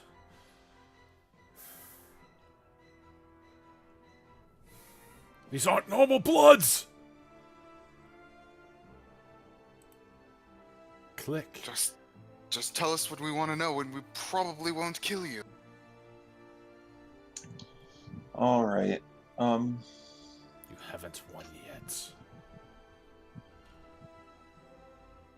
I'm gonna use a bonus action 1, 2, 3, 4 to move this up 4 spaces, and then I'm gonna move up next to Sophona and cast a 4th level Cure Wounds. Damn. I thought you were gonna cast Sophona Dokin. So it's let's see, 32, 37, and then 42. So Sophona gets 42 health back, and I gain 6 health back. All right.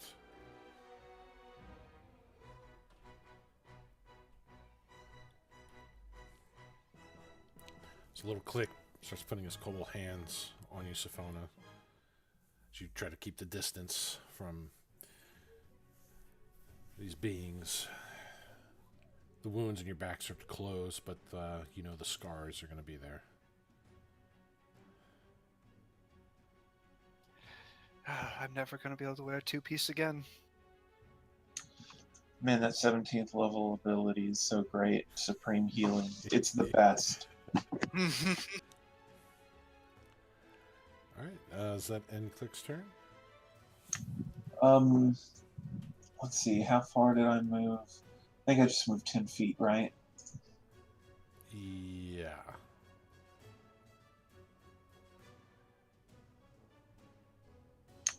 I'll start moving back towards the other 2. Okay. All right. With that,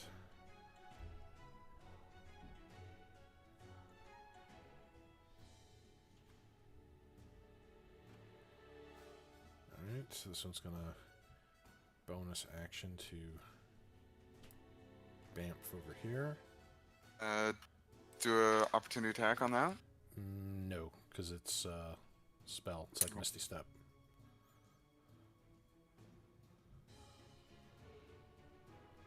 All right.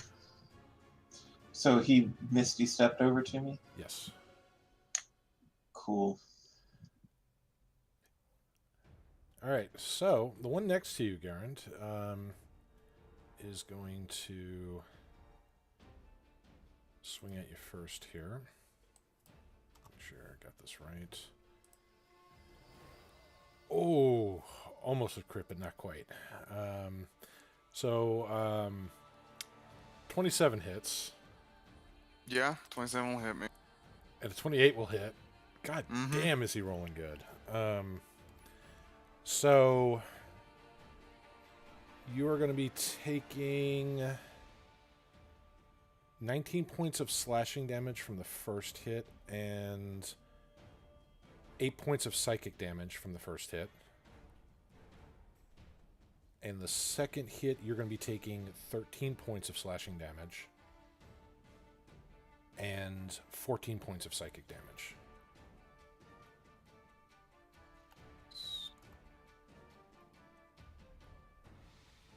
A crit, but that would have hurt so bad.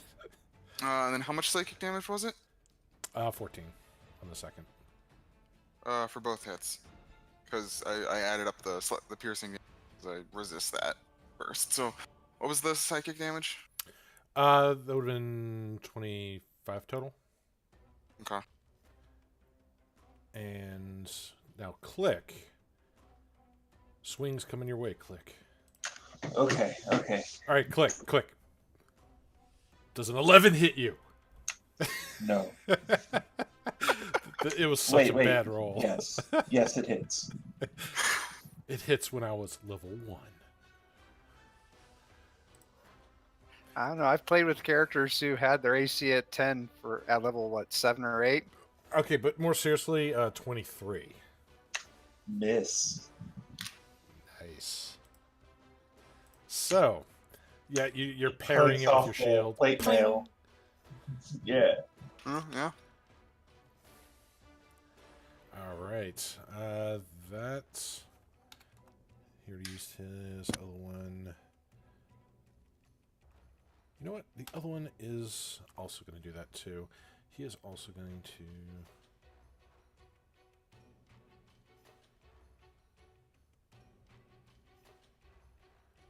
He's also going to Misty over here. And that's ending their turn.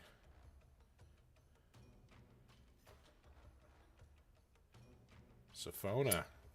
So, if I might suggest staying within 30 feet of me, so that I can reduce any damage. So I can reduce damage with Spirit Shield if you take any. Yeah, I'm going to be coming over. I'm going to Red Rover, Sophona's coming over. I'm going to go ahead and bonus action disengage while I move. Okay.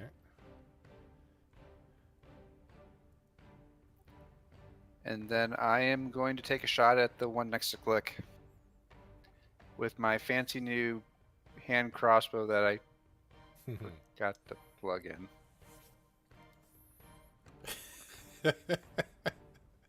It's okay. 1 second. It's okay. It's okay.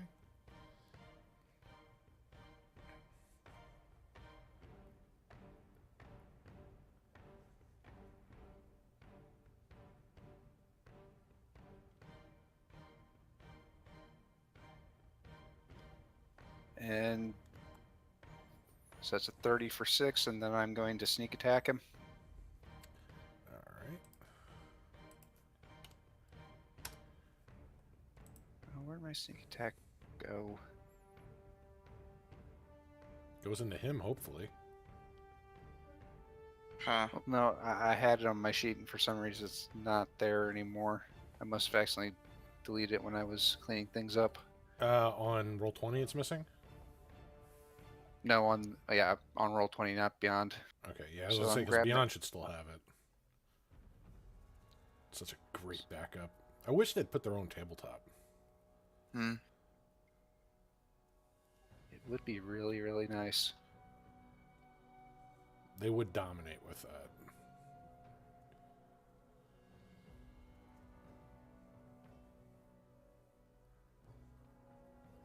And I have 3d6, okay. For another 9 damage. All right. All right, so you, as he's kind of focused on Click, you move out to the side, manage to get a shot in. It kind of clips the back of his shoulder. He just kind of looks at you.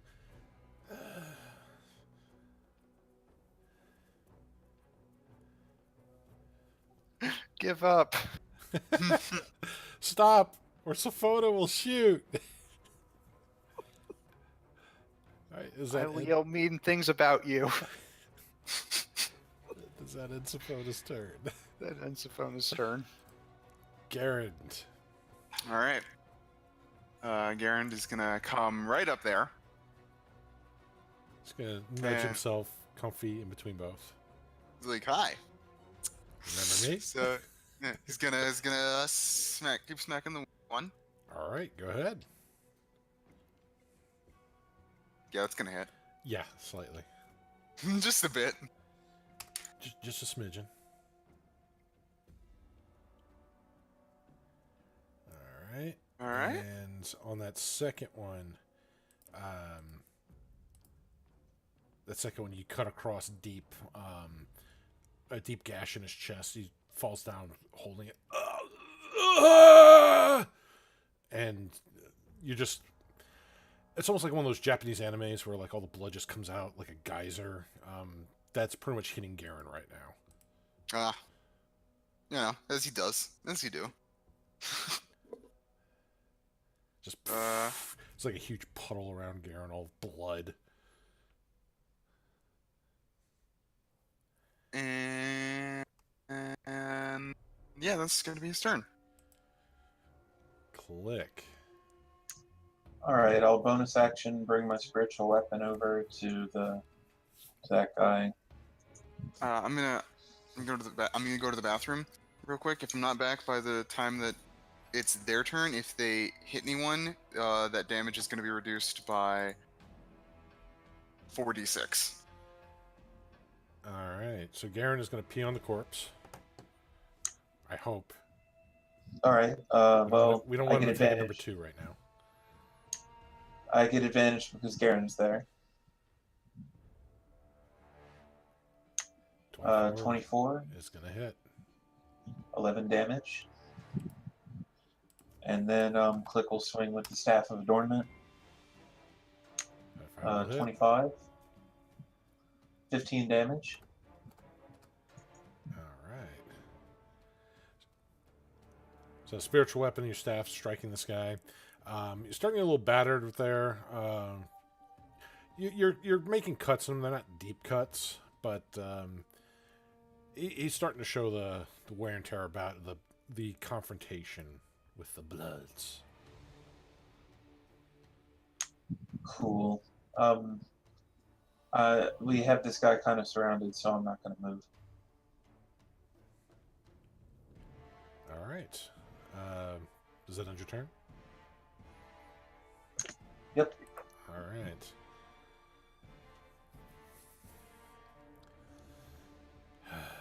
Let's see.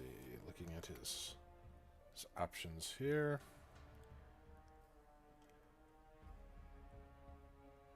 You could give up. Tell us what we want to know. We won't kill you.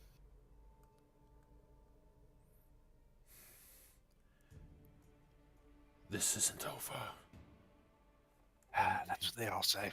And he starts to shift out of this realm. Just as Counterspell. You're gonna counterspell. Let's see. What level counterspell is it?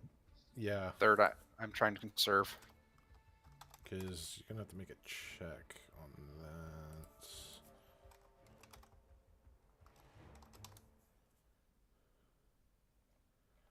Oh my god, Beyond, you Alrighty. suck so much.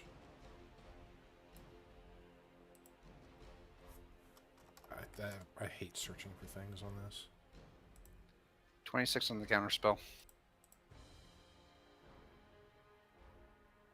Alright. Alright, so that was his action as a bonus.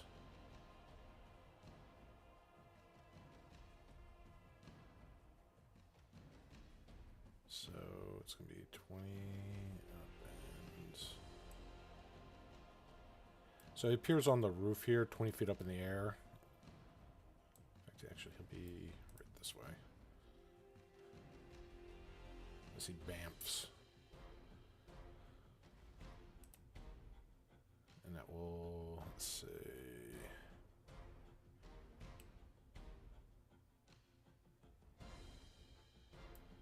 Alright, that will end his Alright. turn. I am back. Welcome back. It's Sophona's turn. She's got a runner.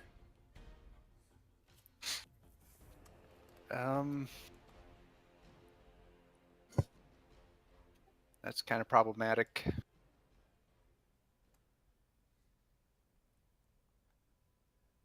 Yeah, I'm going to toll the dead him. Alright. Let's see. Fail. Right, so I'm going to feel really bad as a free action as I do 5 whole damage with my 40-12. Wow! Oh, no. Oh, no. It's not so much toll the dead as politely ask. No, stop. Door-to-door survey. Uh, I'm using wind chimes instead of bells. It's like the dinner triangle, you know. Ding, ding, ding, ding, ding. All right. Yeah, he's still running.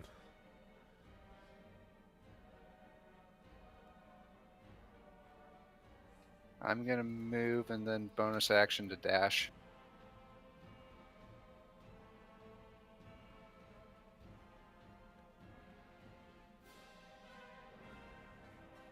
Then it's my turn. Garen, he's getting away.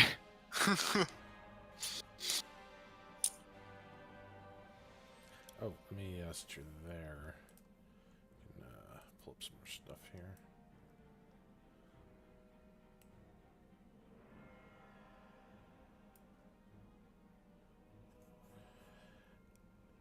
All right. Well, Garen's, it's your turn.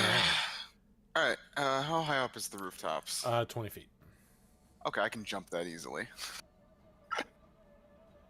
So he's gonna jump up onto the roof.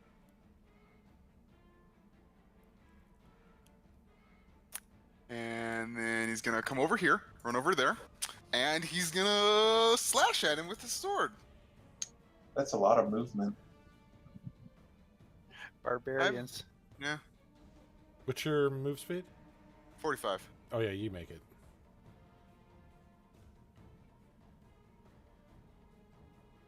And I'm gonna attack him again. Okay. So he is looking pretty bad with that. 21 will hit, right? Yeah. 21 will hit.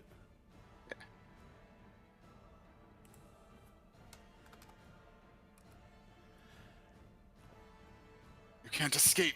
You can't escape me. That last one, you skewer him. Oh, well. Yeah, he You couldn't can't take escape me. 2 of those. That he was already pretty hurt. So that's Right, good. you brought him down. Get some information out of him.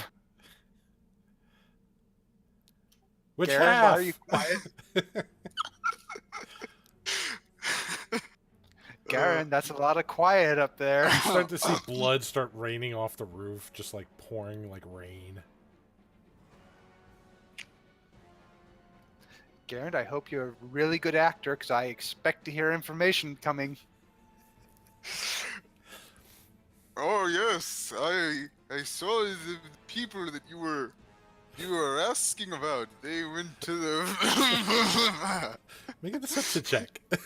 Okay, make a performance check. All right. No, make a deception.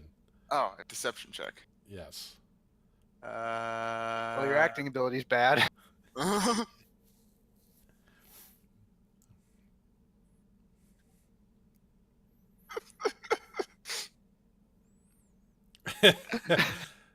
Yeah. No, she sees right through that. Garen, you can't put somebody's head on your sword and then pretend like they're a puppet. It doesn't work that way. I don't know. It seemed to work last time. He used All to right, do that. well- Used to do that all the time with the kids at your village. They loved it. Yeah. He has a very unique village, for those wondering. Damn. All right. Well, I guess we'll search the body, see if there's anything that might be of information, might be of use to him on this guy. To us on this guy. All right. Well, he does have kind of a not quite the same weapon that Menhir had at one point, but it bears a lot of similarities. It's just a single-handed blade version of it. A glistening silver blade. Wow. All right. Well, I guess I'll. Yeah, a lot of Menhir sold for so insanely much money. Yeah. I'll loot this guy over here. Same thing. His their armor has been pretty much shredded. They did have plate mail, but the armor is useless at this point after Garen's Violent puree. murder. He hit the puree setting on his blade, so the plate armor is destroyed. But that one also had a silver sword as well upon them, single-handed blade.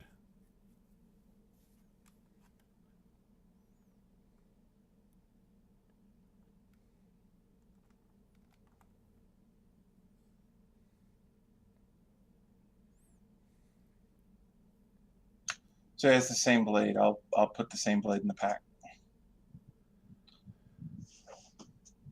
Well, that doesn't get us any close. And then Garen's just gonna jump down off the roof. Well, that doesn't get us any closer to our goal. You land in a huge puddle. Water sprays everywhere.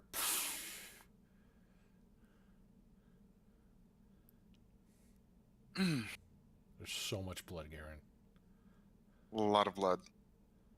Maybe there could be a little bit less blood next time when we're trying to talk to somebody. Yeah, Garen looks like he's pretty much bathing it. He's actually standing in a blood waterfall right now. Because it's still dripping off the roof tiles. He's gonna step aside out of the. Well, any other ideas? Well, obviously, we're going to have to teach you how to flirt with somebody because she threw you to a bunch of cutthroats. Did you try Pinky out? When in What doubt, what is Pinky that? out. What does that even mean? Oh, we have much work to do.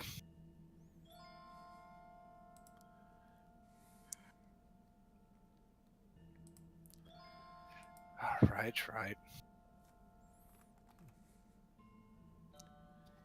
And let's start looking. Find some kind of tavern.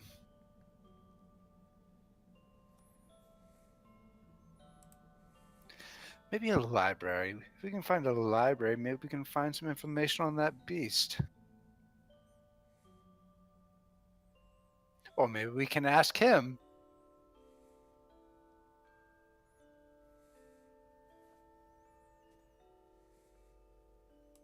Which beast? The one going towards Amon. Oh, you're talking about that beast. The Okay, one the I'm behemoth. pretty sure. Yeah. Okay.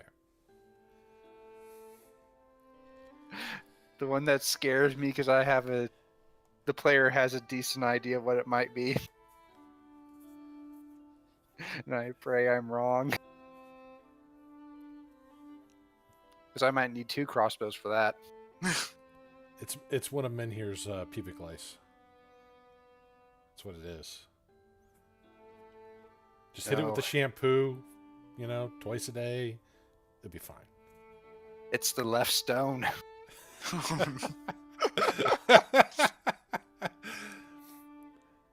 All right, so you want to try to find a tavern or a library.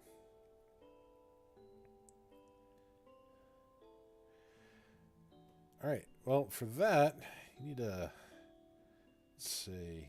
So, are you going to try to talk to some of the denizens of this ward, or are you going to try to just go into random buildings and hope that you are hospitable enough where you can talk to somebody?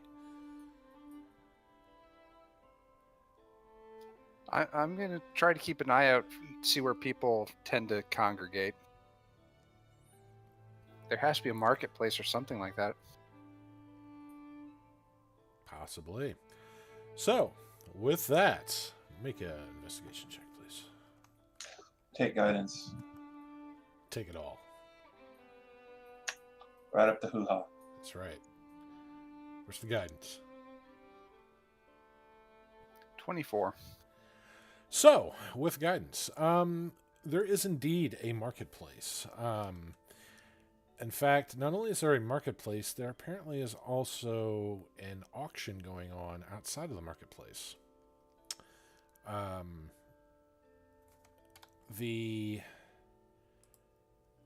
see. So there is a bit of gathering by the auction, and there are people going in and out the actual marketplace building itself. So,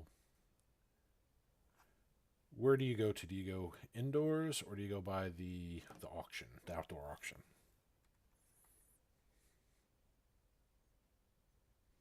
I'm kind of curious with the auction here. Okay.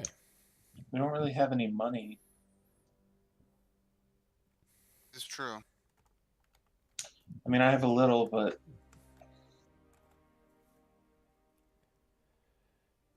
I do want to make sure we have that Pearl of Power with us when we leave.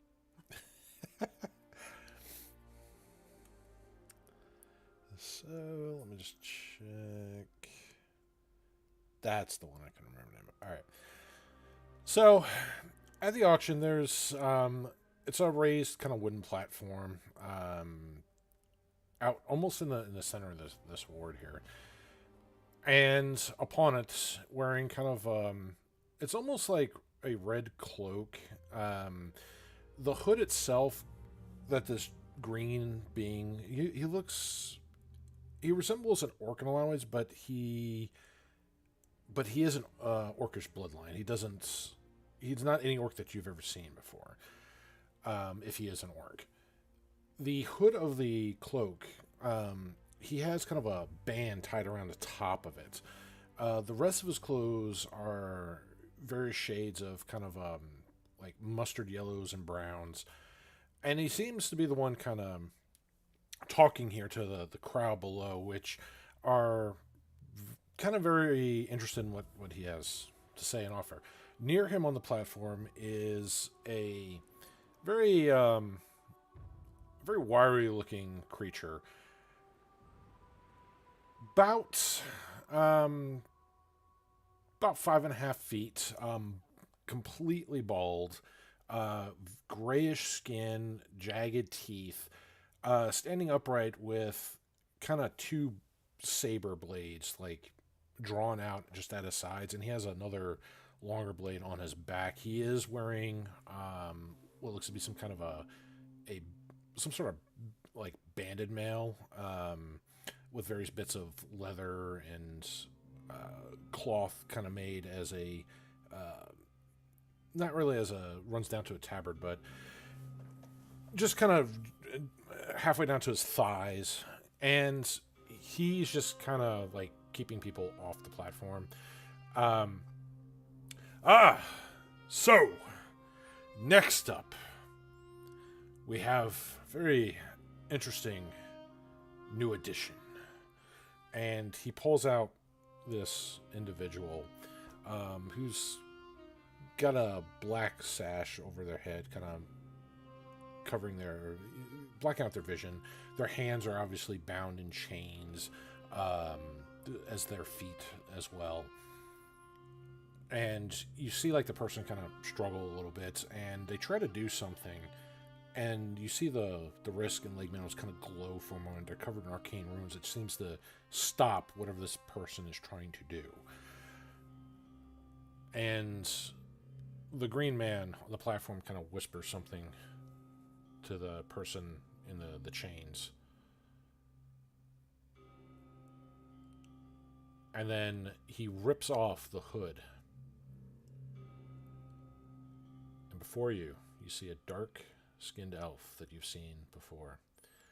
You see Zorl. Of course.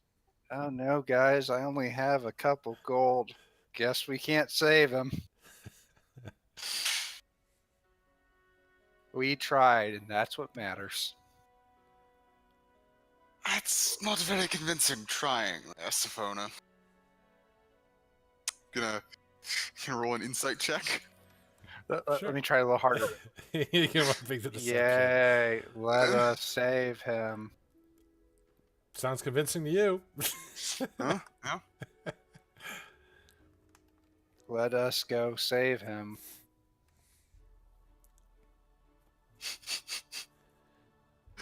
Alright. I will put forward all of my effort. Eh. Okay, Lyrael.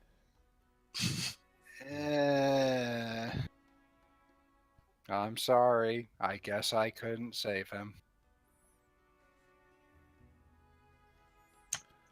Where does the auction start bidding at? Well, that's what I was getting to. So he says, well, you see, while still in very good condition by his, and he kind of like roughly moves his head, showing everybody, you know, he's got no real markings. Quite a bit of years on this one left. You get a lot of mileage. Let's start the bids at 100 Taurus.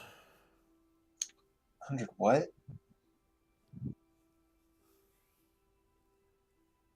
Taurus must be the local currency. I don't have any of that.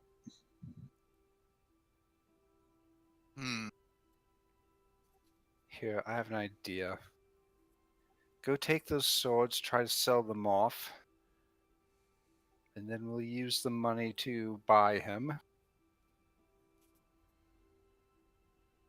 And then he can serve me drinks.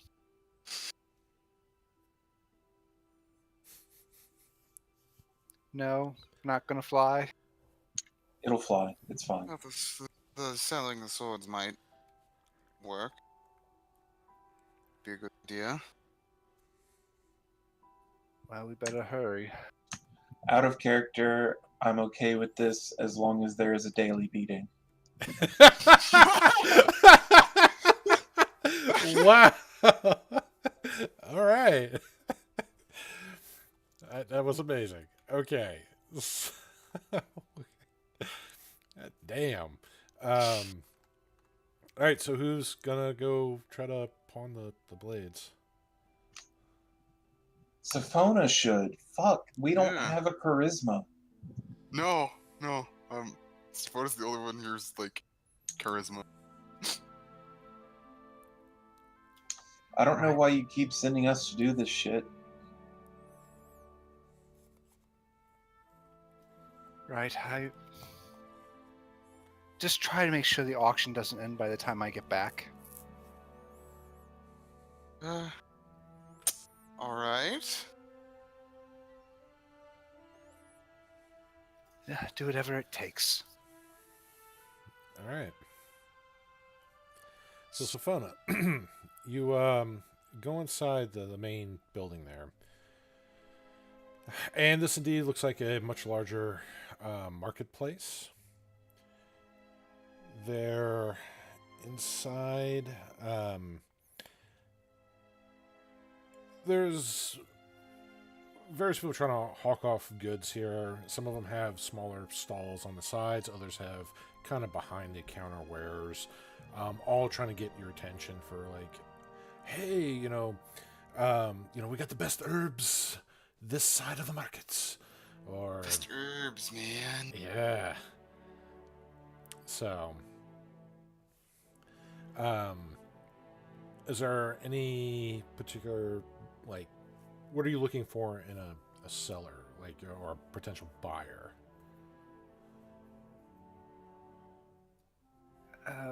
She's looking for someone who has, you know, fancy goods, but assorted enough so it looks like they might not have an entirely good idea what they have. They just know it's shiny and worth a lot.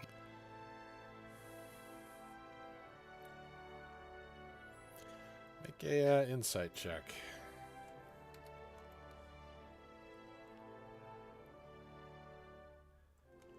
I'm gonna burn lucky. I need that above a 10. Okay, 11 is technically above 10. Okay, so looking around, your heart sinks a little bit as you do see a lot of these merchants are pretty seasoned at the business here. What you can see, a lot of them seem to be fairly good at hawking their goods, trying to make deals. In fact, you see a couple that look like they're even like rip-off artists, just of what they're doing to some of these travelers coming through, some of the business practices that they're doing. You're like, whoa, okay.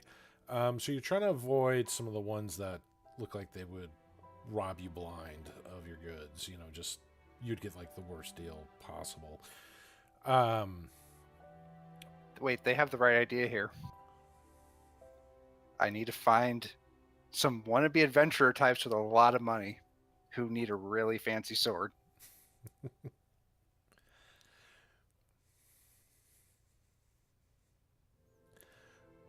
Well, the problem with that assessment is there's not a lot of upstart adventurers here, as most of the things here seem to be either other merchants doing trades and goods or other people just kind of already in that business and are just either trying to look see if anybody has anything better that they can use or trying to make a buck themselves selling some of their ill-gotten gains. Well, does Safona have a weapon for them? Pure silver. Some could even call it legendary. Guaranteed to kill any of your opponents. Let me just run through the sales pitch for you real quick. Not like I have experience doing that. So, make a persuasion check for your sales pitches here. All right, so you're trying to show off the blades, like you're trying to sell them off like these top quality magical weapons, good for your slaying or filleting needs. You don't judge. Most people seem to kind of give you a wide berth as you're kind of displaying these blades. They know what they are, don't they? A woman notices you doing this, and she comes over to you. So she kind of hobbles a bit. She's almost the way that she's dressed, the robes that kind of hang, they're almost tattered, dirty a bit. But as she approaches you, she kind of pulls the hood back a bit, revealing that she is of a similar or same race as the beings that you fought in the alley where you got those weapons from. You would not be able to sell those here unless I help you.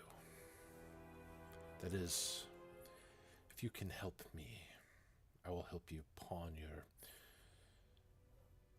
property.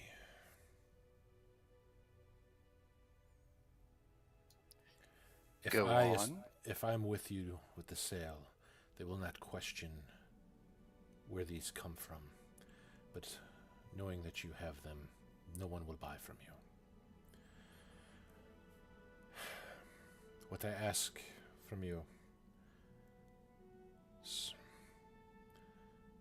may not be easy, but it is the only payment for assisting you.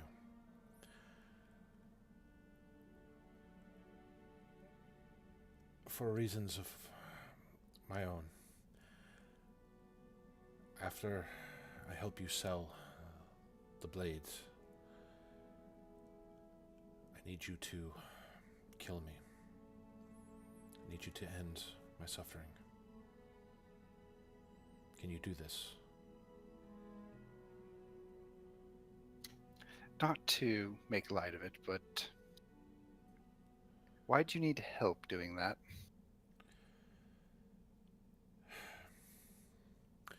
The teachings of Zerthamon prohibit me from violence on others and taking of my own life. It is against his teachings.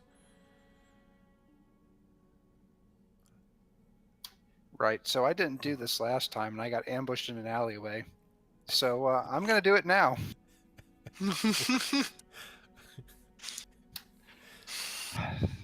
That's an 11. I'm proud of you, Sophona. Good job. I mean, as odd of a request it is, I mean, she seems to be above board with it. And no one's going to come hunting us down for doing said action? They shouldn't, no.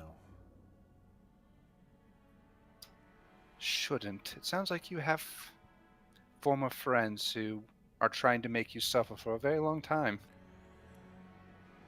No, the others of my kind should not hunt you down, as they also practice the teachings of Zerthamon.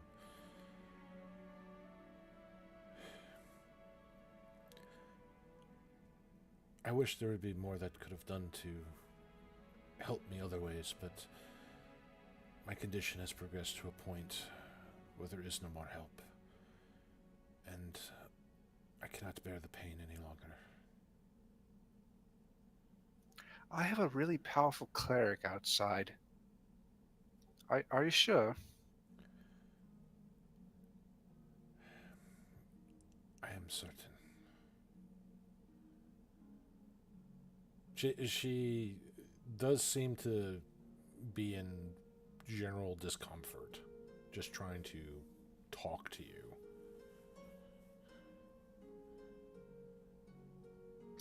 Right, well, if you don't mind, I'd like the cleric to look you over, and if we determine that we cannot help you, then we will go through with this plan.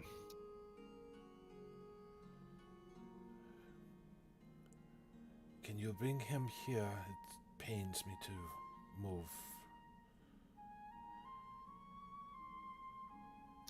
There are so many warning bells going off in Sophona's head, but she nods and runs out to grab Click. Alright. What do you tell Click as the auction's going on, the bidding's going on? Garen, keep buying more time. Click. We found someone who can help us sell these swords. I just need you to take a quick look over them, figure out what's wrong with them. Click nods and stands up. What's wrong with them? They're in a lot of pain and they want to be euthanized. Oh. Okay, I'll come. So I'd like to make sure there's nothing we can do. Of course. Because it screams trap at this point. Take me to them. And it's fun, we'll bring Click in. Okay. So, Click, Savannah brings you to this yellow-skinned woman with various black spots. Looks very similar to the beings that kind of jumped you in the alleyway. She's wearing these tattered robes, dark color. They looks like they haven't been cleaned in a while. And she's kind of leaning against the wall just for stability. I'll guidance myself and then look her over with medicine and try and make an observation on what would fix this. Okay. Sophona will help. Wait, no, I don't have... It's the one skill I don't have proficiency in. Never mind, I can't help. Oakley dokley. What's your bonus to it? Like 5. Okay, I have an 11, so I'll stick with it.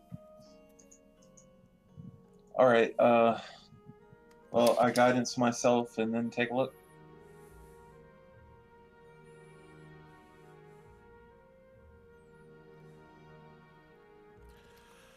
So, 27. looking over this creature,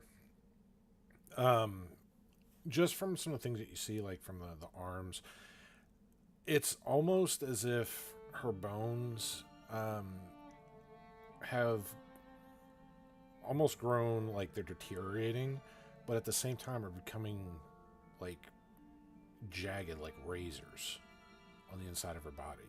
You don't know too much about her specific race, but the pain must be excruciating. All right. Well, let's test and see if this is a disease. I'll take off my periactive health and put it around her neck. If you're already infected with a disease, the effects of the disease are suppressed while you wear this pendant.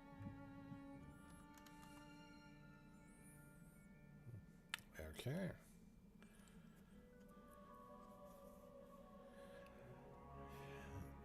All right, so you give her the amulet, and It does not need attunement. yeah, I was checking that. She starts to feel a little bit better.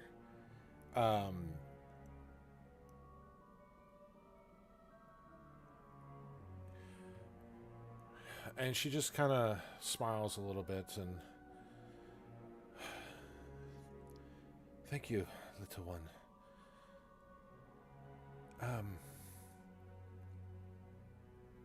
I do feel a bit better. It is a disease, then. Click just yanks it right back off. Sorry. Click can heal you of this disease, but he glances a little worried to Sophona. It will take a great level of grace for me to perform it. Out of game, it's heal. I need to heal her. That moment when you need a paladin. Oh no! Wait! I have lesser resto. Never mind.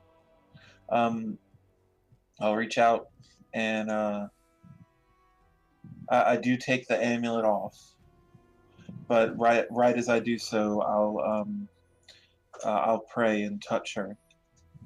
Cast lesser restoration. Touch a creature, end one disease or one condition afflicting it. Okay. So I'll end the disease. All right. She, as you do that, she just kind of takes a deep breath. She falls to one knee for a moment, and then starts to kind of pick herself back up with shaking hands.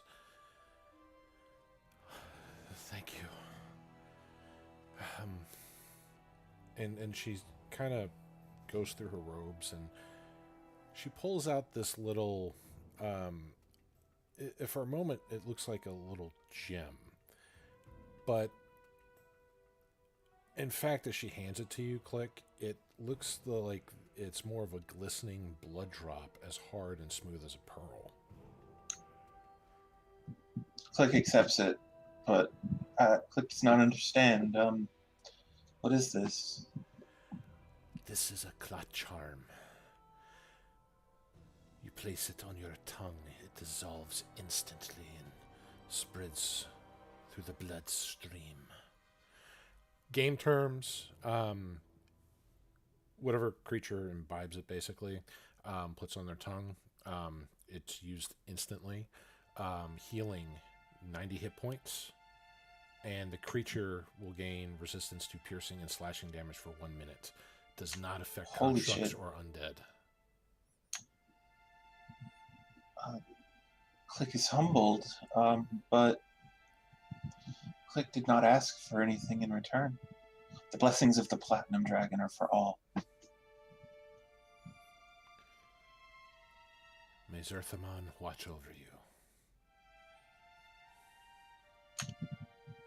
He bows to her. and slips it into his pocket. What is it? An item in the DMG? How do you No, spell it? it's not an item in the DMG. It is a custom item. Okay. How should I write it down? Um, I don't know how to spell it. CLOT, Clot Charm. And I will try to put this in the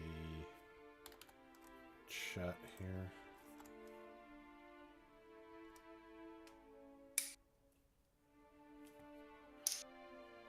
So there you go.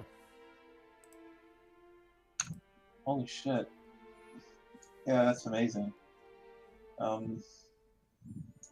Click a look at his phone and it's like, I did this right. Yeah? Yep. It feels nice being right.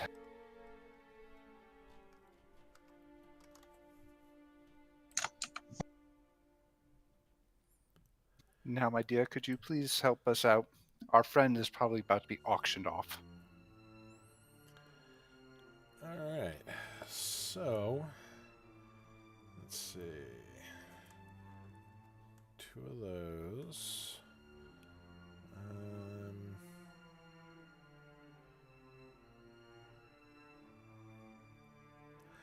All right. So with her being there, you get a little more interaction with some of the merchants.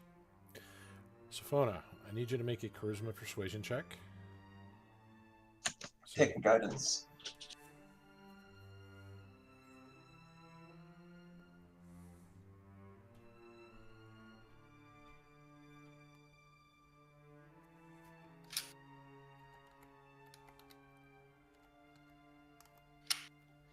$27.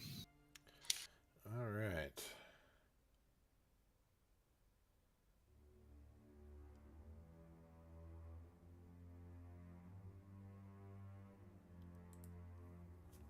So just doing this here.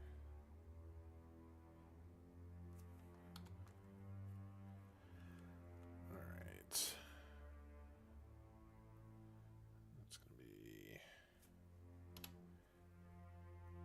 Come on, there we go.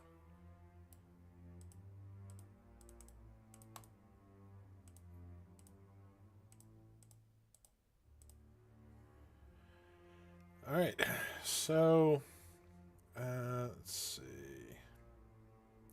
I also need to get that here.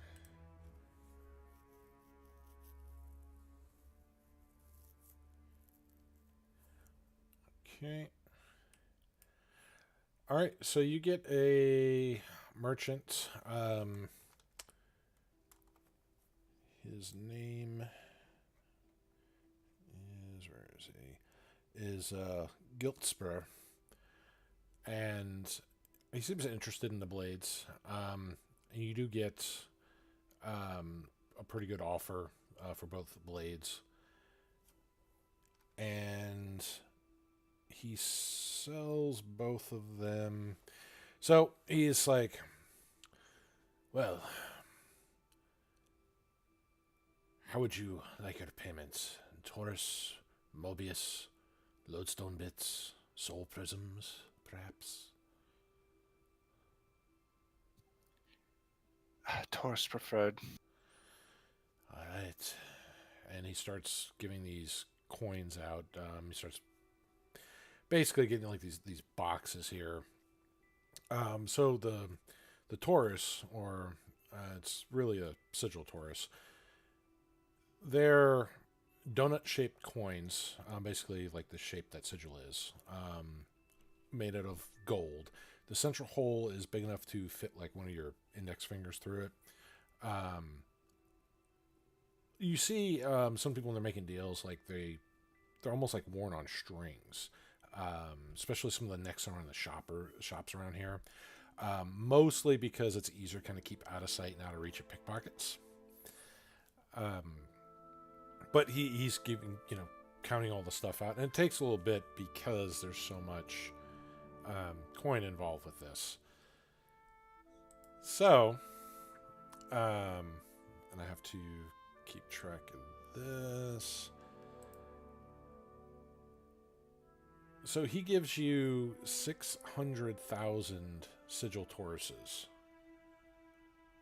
for both those blades. Let's just hope they're not like yen. No, they're pesos. Yen is worse. Yen is worse. Right, so phone's going to turn to the Gith and ask, so we're a bit new here. Is there any smaller amounts? You know, larger currency, smaller amount? Currency are worth more than the Taurus, you mean? Yes, like that. There's the Mobius. More, the coin is a little more rare, but what is the jinx that you blitz call it? The platinum.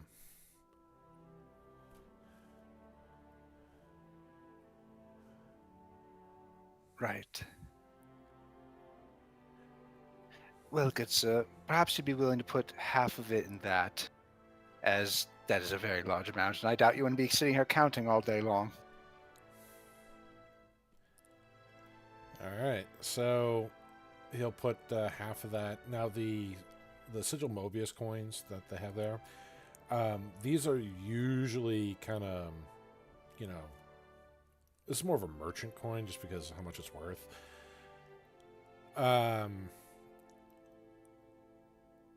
You can see that the coin is stamped with the face of the Lady of Pain. Creepy. Yes, very. I'd be careful with that coin if I were you. Not many here have seen that outside of, well, merchants and bulk traders like myself. Oh, I fully expect to be mugged by the time I walk out of here. You got a lot of eyes on you right now.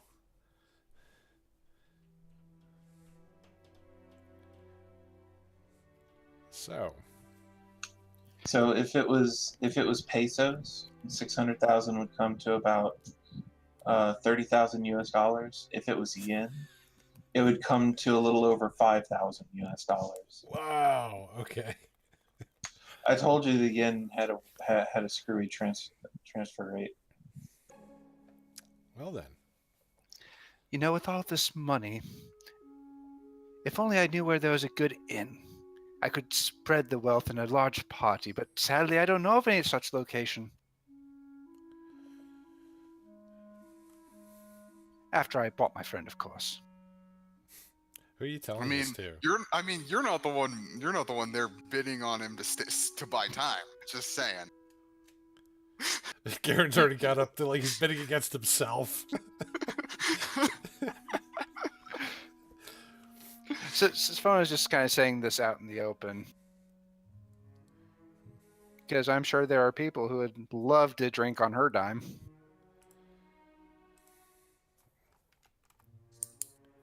And unless we intend to keep all this wealth and take it back with us where it's worthless. I'm sure there's someone who would be interested in it. And you kind of hear a laugh as like someone says, "Good luck with that. After all that wreckage, the Clerk's Ward and the Alley of Laughing Sighs are both been barricaded. You have better luck getting into the Great Foundry." Yes, I know the names of places too. Yes, quite. We landed on the tavern. Good to know. Well, we got enough money, we're going to have to build a new one here. So guys, let's we retire right here. Let's go buy Zoral.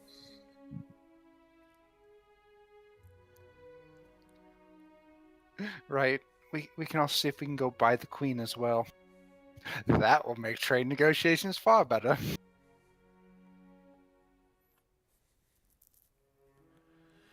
And we probably should go pay for all the damage we did.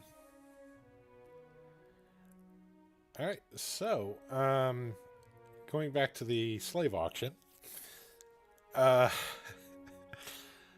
so right now Zorl's up to about 20,000 Taurus. Oh, okay. Garand, how many times did you bid against yourself? Well, no, if someone had gotten the money faster, I wouldn't have had to stall for as long. It's fine. It's fine. It's fine. Just do it.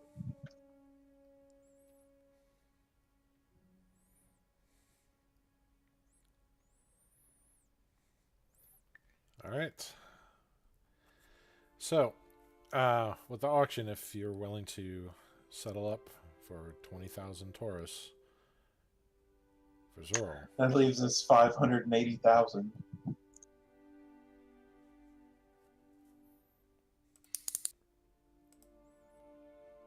So, all right. Well, if you buy Zorl, the man on auction block sold to this gentleman here for 20,000 Taurus. Sir, please make your way up the platform. Pay, and he is yours. Garen takes the money from Sophona and goes up to pay. Lenny, give this man the key to the shackles. And he gives you like this, it's almost like a circular, jagged coin. The teeth are kind of off, almost like a clockwork gear. It's a very unusual combination, like how it's made with that. Kind of gives you in the palm of your hand, and he shoves Zorl kind of towards you. Pleasure doing business with you. We have more auctions today, so if you find yourself in need of any more good labor or whatnot, feel free to stop by and come see me, Byron. Are the auctions only slaves? Well, this is the slave block, so yes. Oh. Okay. Do you happen to have any freshly acquired tieflings?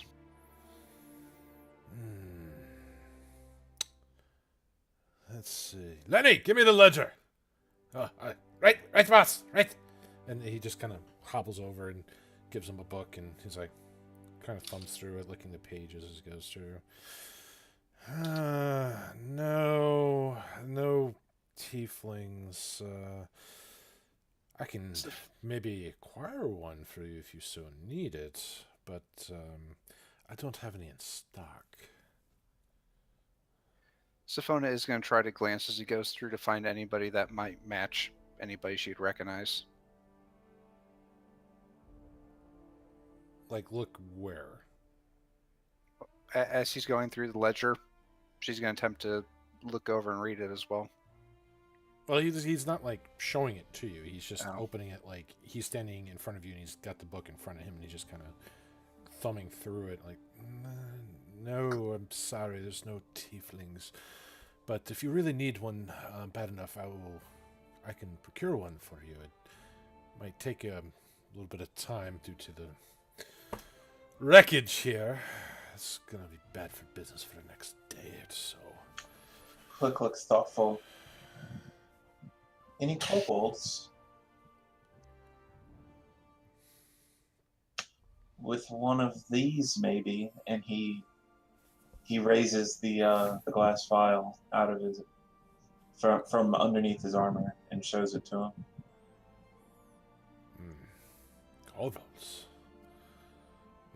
Can't say we get too many of them.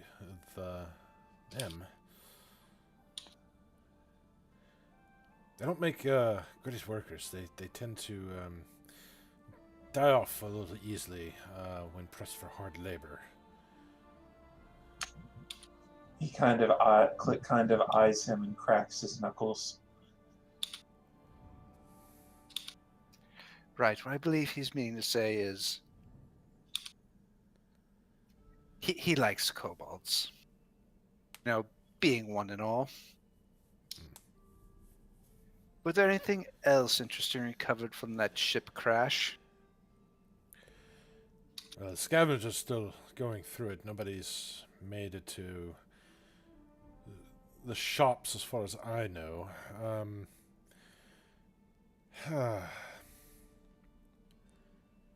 Tell, you know who might know? Old Scofflaw. He's over in the main print building, over here in the lower ward. You'll find his office there near the foundry area, and he kind of points up to the north, near like where that big gated area is with the golden doors. He points to a building kind of just northeast of that. In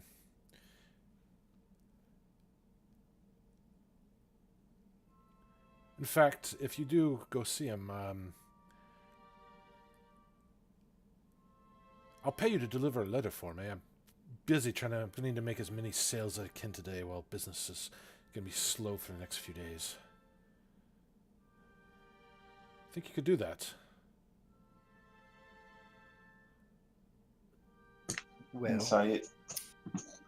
Is he trying to danger us? I'll make a insight.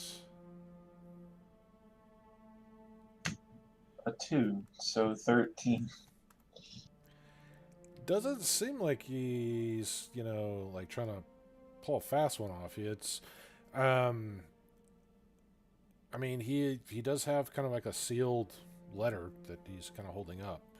It's like, if you're busy, that's fine. I can find some other pauper to do it, but I just figured since you might be going there anyway, might as well knock two birds with one stone, is that what the Bloods say? And you get to have a little extra coin in your pockets as you go speak to old Scofflaw.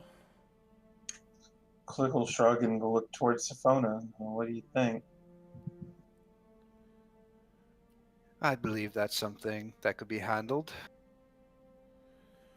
Very well. And he gives you the little sealed letter, and he gives you 300 Taurus.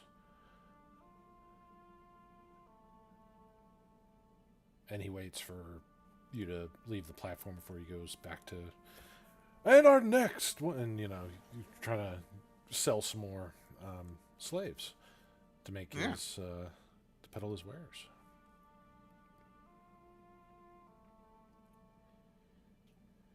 Right, well, let's head out.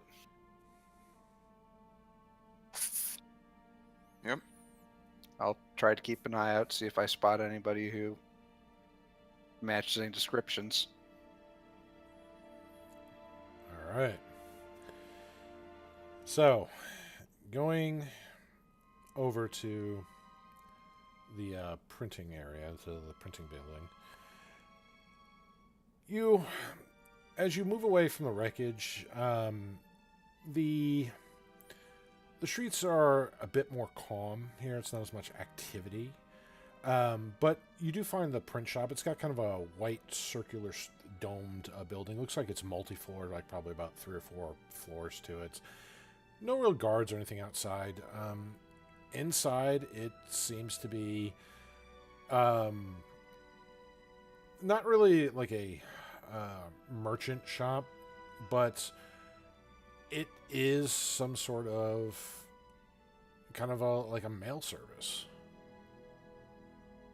So you basically found like a post office.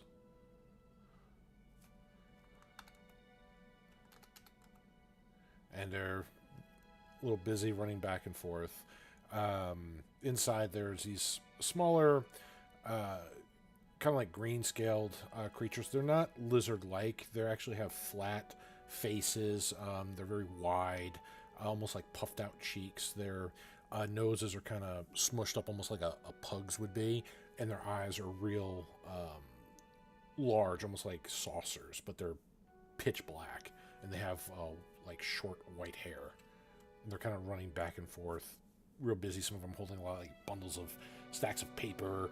Others are running with bits of parchment to and fro.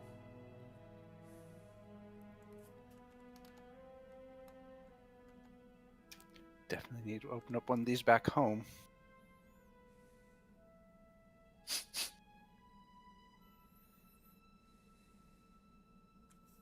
All right, so what do you do? You're just right now watching all the chaos on the inside here. Look, can I look around and see if anyone looks like the boss? Sure, make a perception check. 24. Going through here, you see what looks to be, you know, the basic level staff. A couple of things that may be clerks behind some of the counters, but nobody looks like an authority position.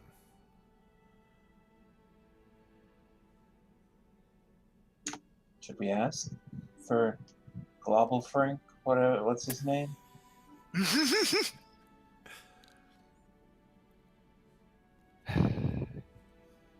I suppose.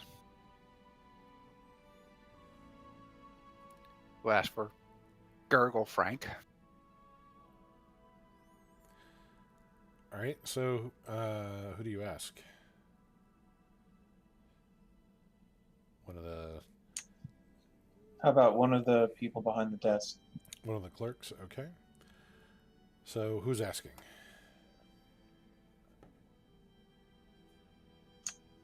Everyone looks to Safona. Safona's time to shine. Just because I'm a secretary. Oh, very well. You're both secretaries. You can have a certain degree of industry solidarity. Minhir's not here, so we're not killing everything. This is your time to shine, Safona.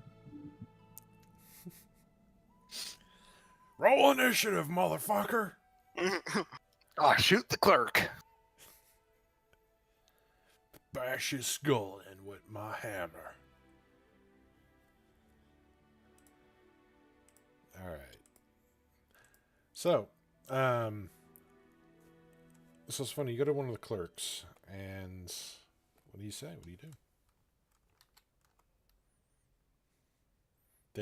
They got these little like little vest aprons on, like little white shirts. Their skin's kind of a light bluish in color. They appear to be like probably no more than 4 feet in height, so they're obviously on some sort of stool as the counter is going like right about Safona's shoulder height. And they're towering over the counter a bit. Looks like they're stamping something. Tuk, tuk, tuk, tuk. Excuse me. Huh? What? Yes. I'm here to deliver a message. Okay. Where is the message going?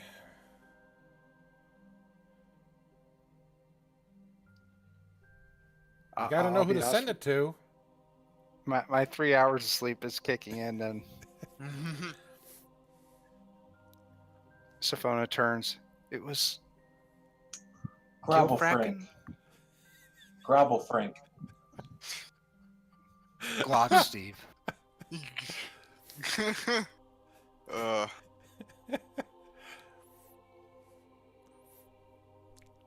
Gildenheist.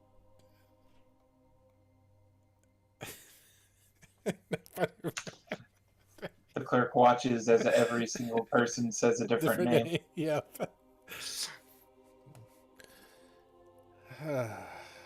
He just kind of gives a defeated, like, little sigh.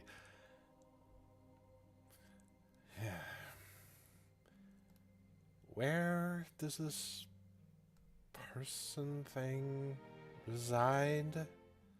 Where are we to actually... Here. Here. Yes, your boss.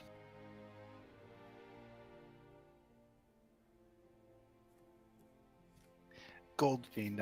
Yes, old man Goldfiend.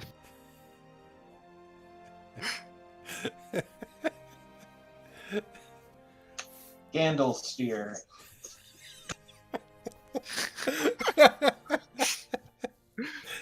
He's just gonna scratch his head. Just um, nobody here with that name. Are you sure you're at the right place? He's like friends with the slave trader guy. Candlejack.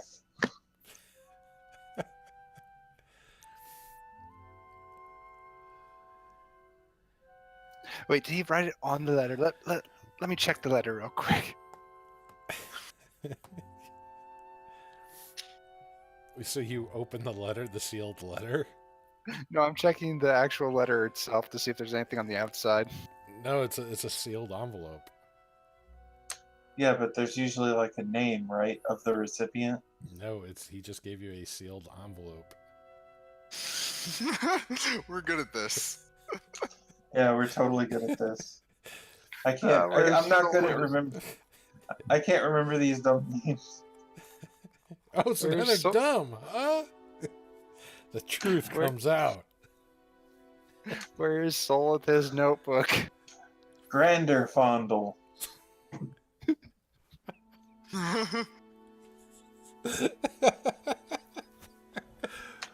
Grovelfring? Man who person we need to deliver this note to. Benedict Cumberbatch. I'm not liking your sass. I want to speak with your manager.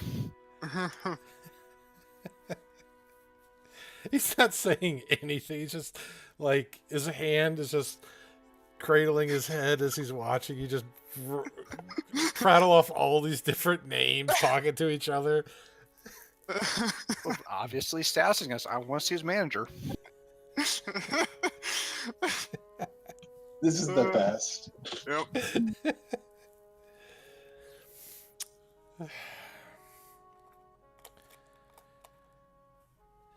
He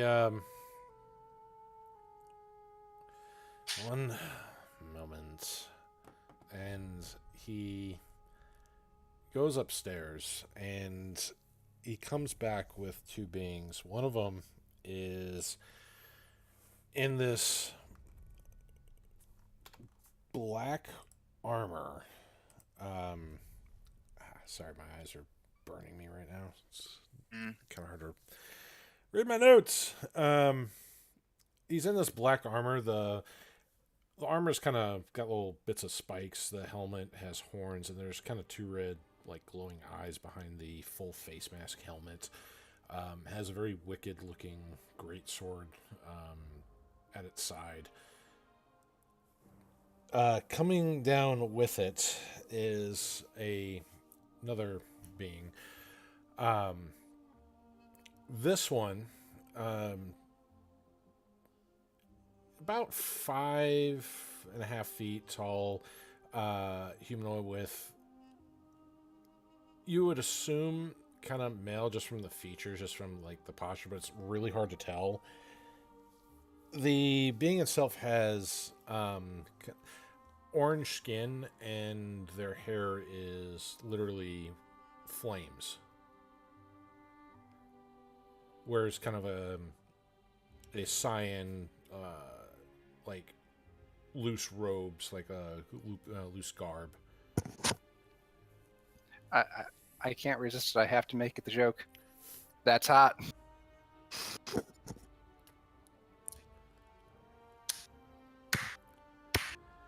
Wow. Roll initiative now. I love you so much, Anthony. Wow. I feel no shame. So he, the being, the both of them start walking. The one in the black full armor. As it gets closer, you notice that like there doesn't appear to actually be somebody in the armor. It's almost like the armor itself is just moving. No. Yeah, there's like nothing like where the forearm plate and like where the elbow joint meets. There's nothing there. It's just like air. And it just, as it gets closer, just kind of growls. Well, hello! And what seems to be the problem here? The flames kind of whipping about on his head. I'm trying to deliver this letter to old man. BioPhreak. No, I think it was Gildenhart.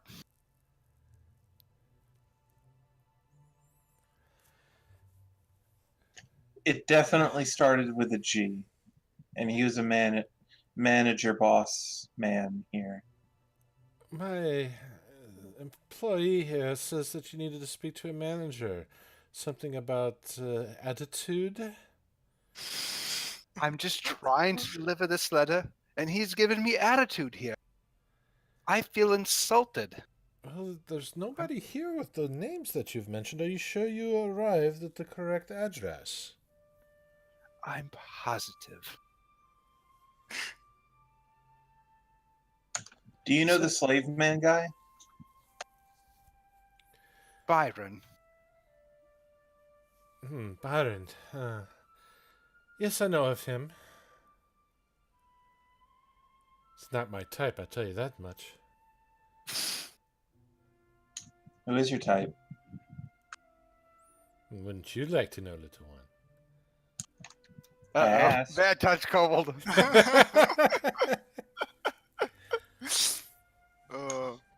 I asked.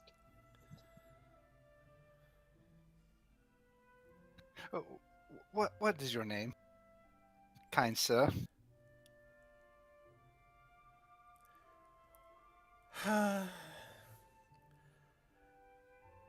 My name is Penn, but most know me by Scofflaw.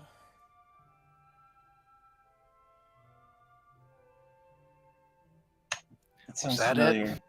I think that might have been it. I thought it started with a G, though. Wait, I figured it out. Sophona turns and hands the letter to Grand. It's for you, all along.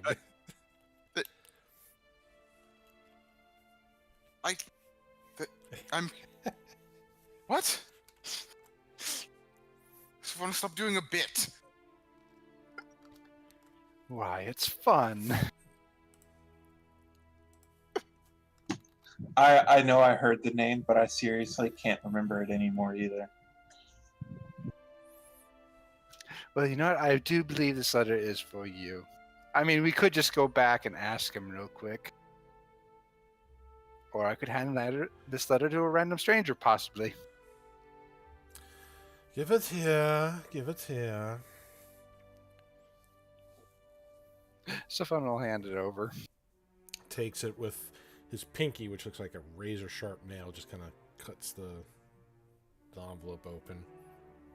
Unfolds a piece of paper inside. And he goes over to the counter and signs something on there and stamps it and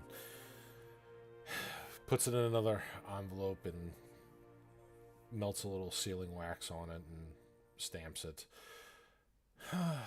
Well, would you be a dear and deliver this to the great foundry? I'll pay you for the job, of course.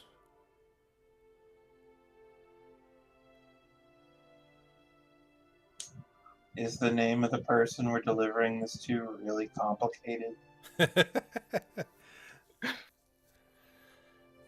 No, just show the letter to the guards at the gates. They'll allow you entrance. I can understand why you'd want to hire us and not certain sassy clerks. Oh, you can get that man killed. Right, so when you deliver the letter, just come back here for your payment. One of my other clerks will make sure you are paid and compensated. Thank you very much. Good day. Now, the armored figure does not leave with him. He just kind of stays there, like in the center room, where the rest of you are. I'm still not sure. Did we actually deliver this to the right person? Well, you have a We'll new letter. never know. You have a new letter. So It's like Legend of Zelda trading chain. that's right. It kind of is. All right, to the foundry. Yep. All right. So the foundry, thankfully, is not too far away from the print shop. As you approach, there's the massive wall, the iron gates, the massive guard towers, and beyond that, even more massive, impressive, partially gold structure. As you get by the only kind of entrance gates that you see here, there are these massive beings. They're almost like the way Menhir was built. They're just built like a brick shit house. All muscle. They have very large weapons, almost the size of them. They have heavy plated, like thick plates of armor upon their persons. And they look down as you approach, and they just kind of step in your way in front of the gate.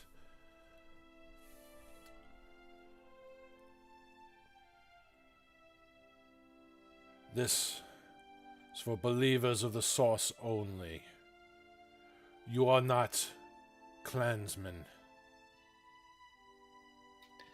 No, apparently I'm a postal girl. What?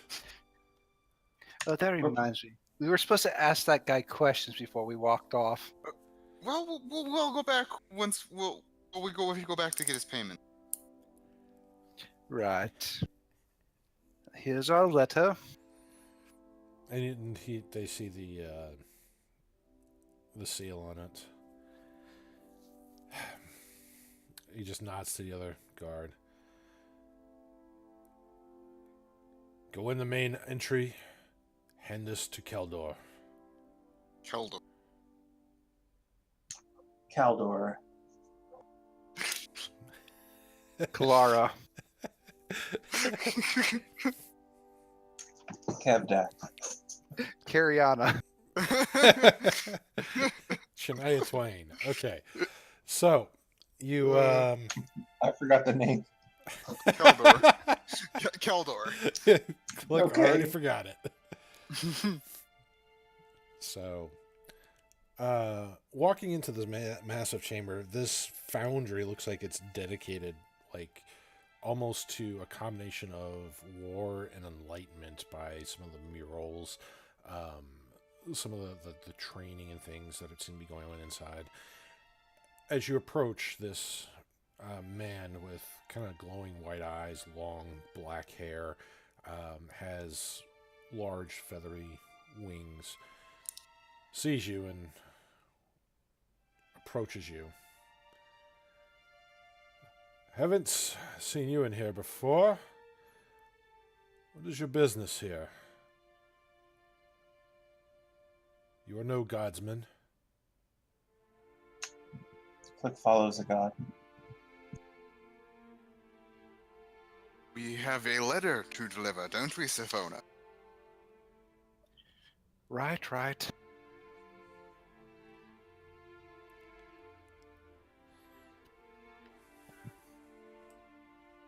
Did you give him the letter?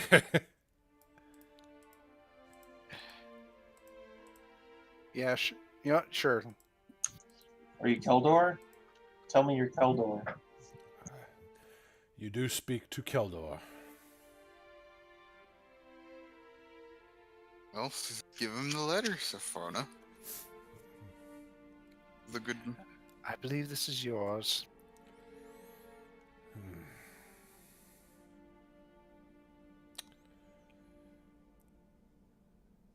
Well, he's looking over it. Very well.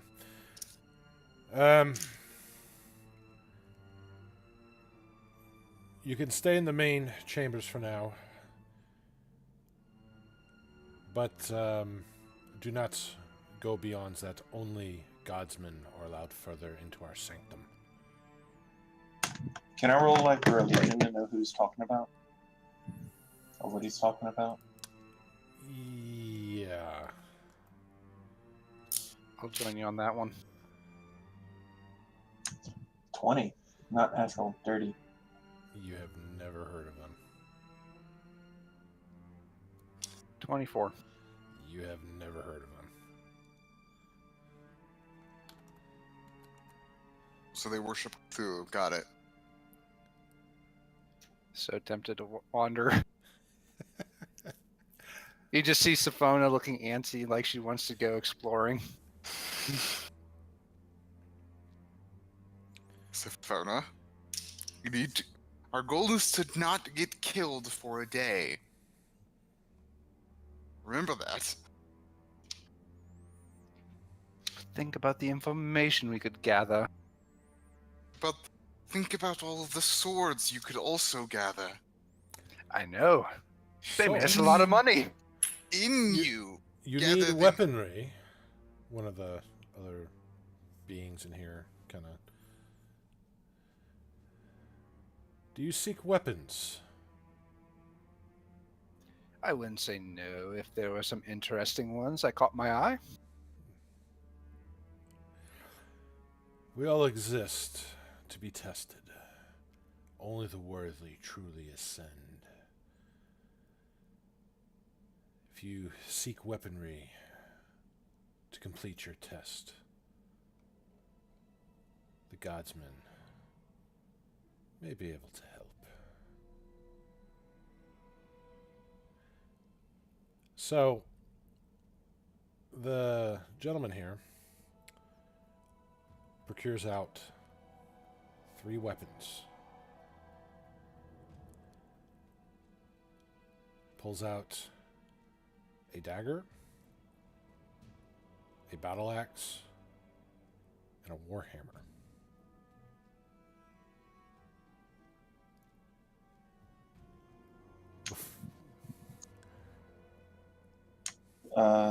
Click approaches the Warhammer and takes a look at it.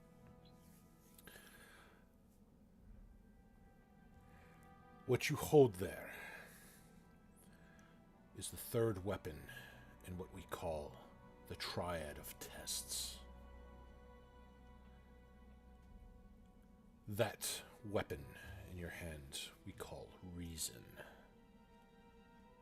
And the head of the hammer is covered in mystic runes. It's engraved with some symbol. You're not sure what the actual symbol is. It almost thrums in your hands, Click.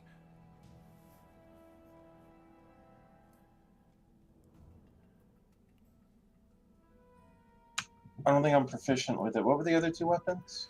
A battle axe and a dagger.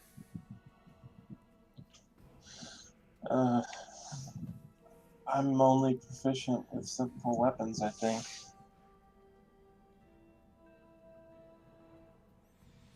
Yep. So I guess I look at the dagger. That is the second weapon of our triad of tests. It is known as enlightenment. The dagger, while it is slim, it feels perfectly balanced in your hand, almost light like a feather. Has another, that same symbol that was on the hammer, you also find on the hilt of the dagger, and also all engraved along the blade. The entire weapon almost seems to shiver as if in some sort of anticipation in your hand. What does it do? Well, I'm just going to give you the mechanics of it here. Can I give you like colorful text and you will really know all the stuff that this can do? So, Okay.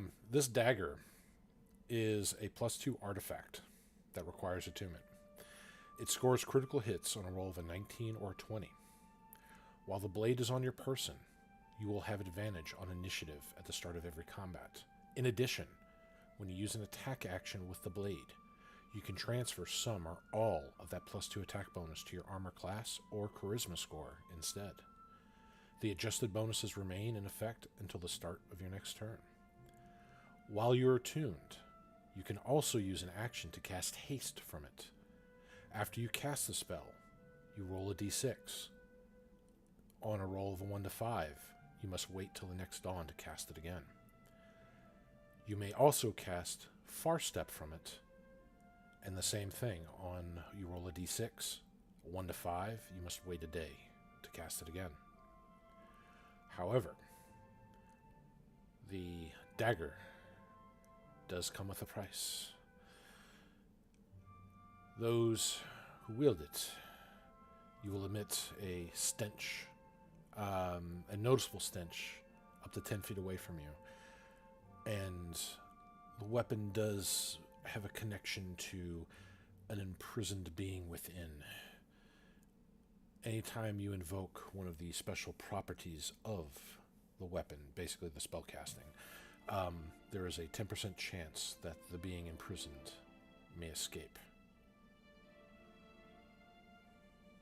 Click slowly puts the dagger back down.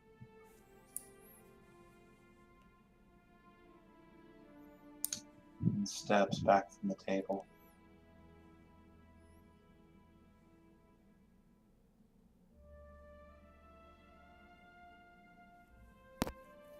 Oh, they are fancy indeed. Though I prefer my ranged weapons. But And it the one is- true weapon. But in itself is a ranged weapon.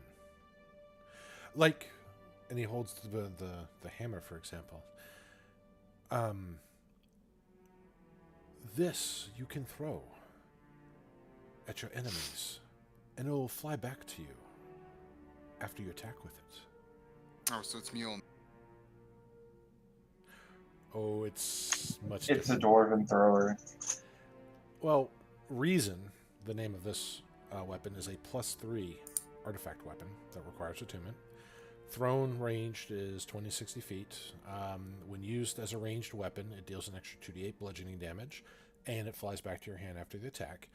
It does confer a few special properties. While attuned, you can cast Thunderstep from it. Same thing, you roll a d6, anything but a 6, you have to wait a day to cast it again. While you're tuned, you gain a +1 armor class. You can also cast Whirlwind from it, but again, roll a d6, anything but a 6, and you have to wait a day to cast it again. While attuned to it, Holy Water within 10 feet of you is destroyed.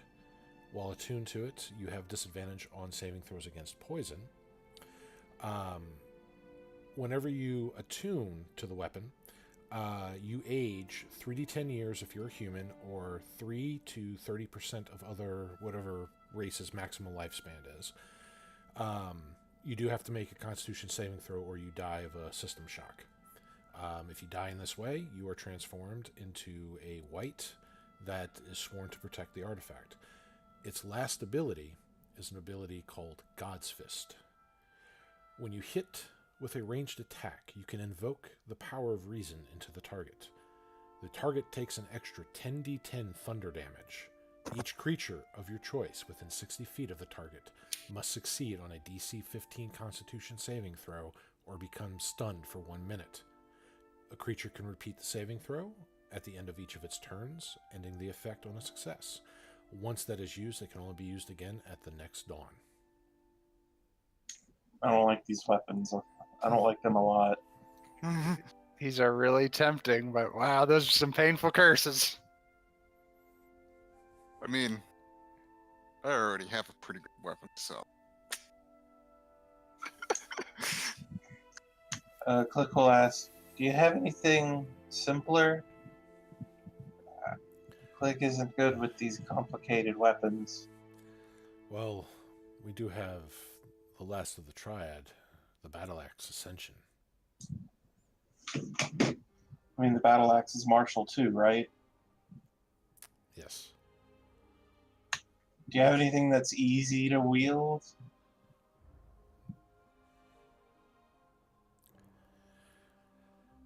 These are the triads of tests that I offer you.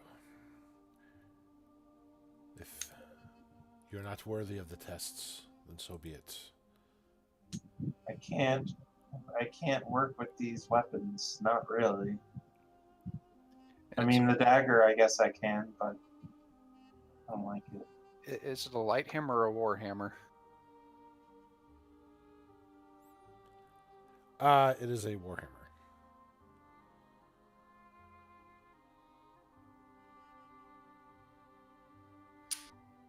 No, that's disappointing.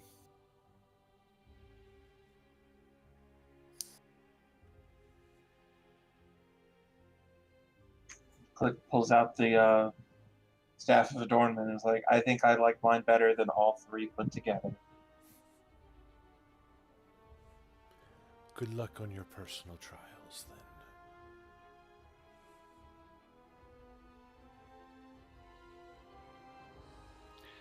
That dagger is really nice. Take it then. You might you. You didn't even hear what the last one did Yeah, well, either. I mean, Well, I can't use 2 of the 3.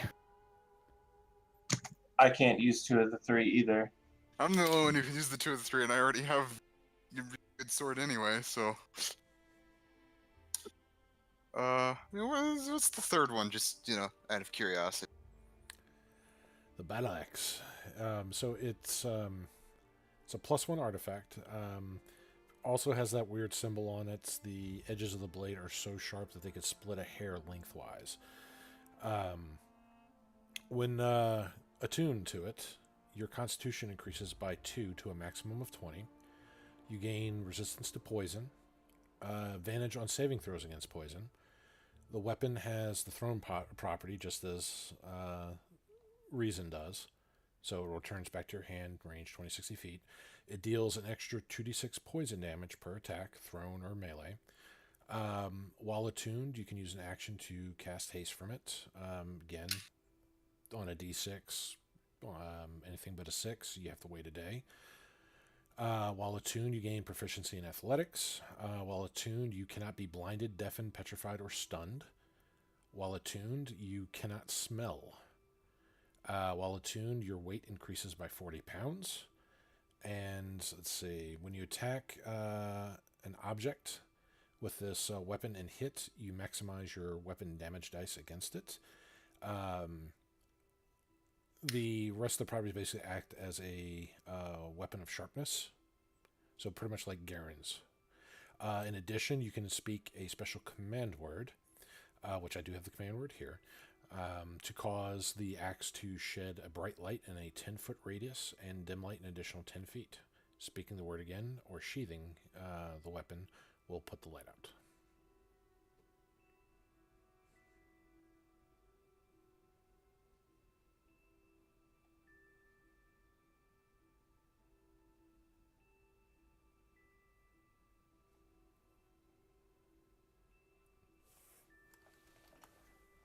That is what the axe does.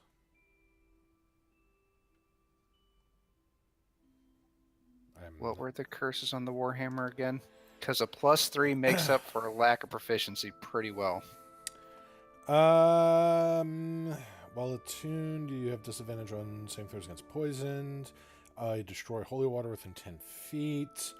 The main one is when you attune to it. If you're human, you age 3d10 years. If you're not human, it's 3% to 30% of your race's maximum lifespan. Either way, you have to make a Constitution saving throw, DC 10, or you die of system shock. If you die that way, you basically become the artifact's new guardian. Super cool.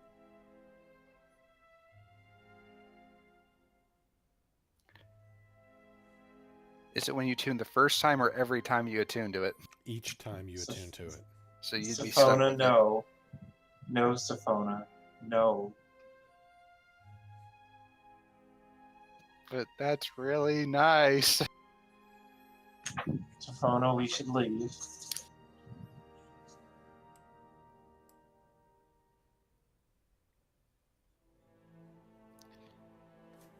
I don't suppose you know what kind of evil spirit lives inside that weapon?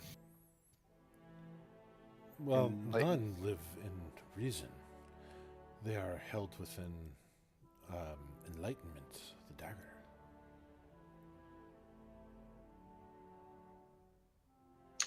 Fona, it's a bad idea.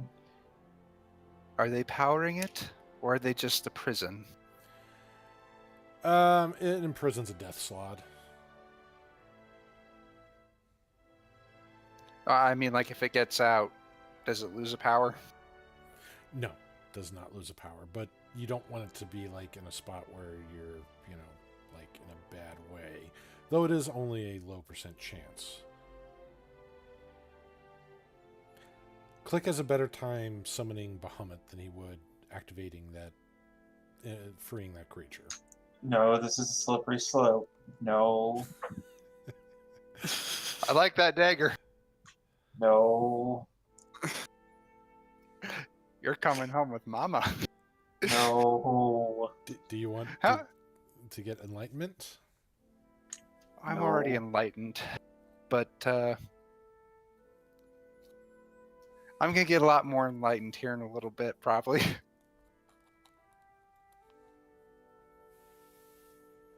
What is the test? Well, the tests are different for each person, and that is something you must confer with in your existence. But if you would like to have this dagger, it does have a monetary value. Oh, see that's how they always get you. How much? Well, it is a good thing you sold those swords. God damn it. God fucking damn it. Because I mean, hey, don't worry. I'm not gonna get that axe. you're literally buying an artifact. So the price on it right now.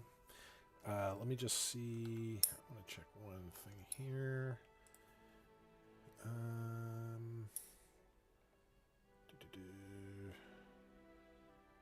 Where is it?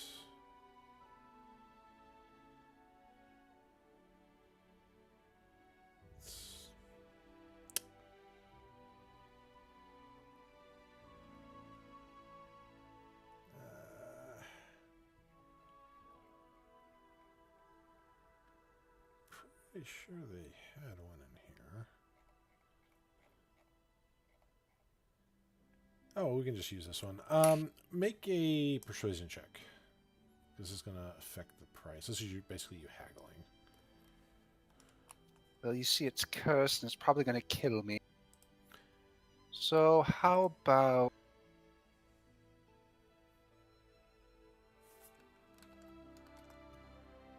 I really want to burn another lucky. No, screw it. We'll burn my last lucky.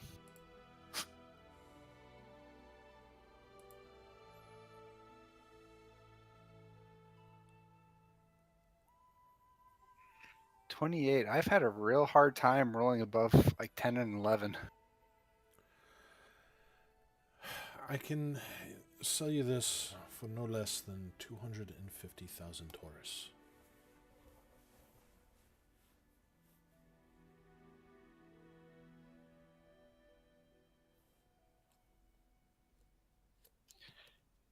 That's a really nice ability it has too. have a lot of money. It would Oh. decrease the likelihood we get murdered for it. Mm-hmm. How much was it again? 100,000? 250,000 Taurus.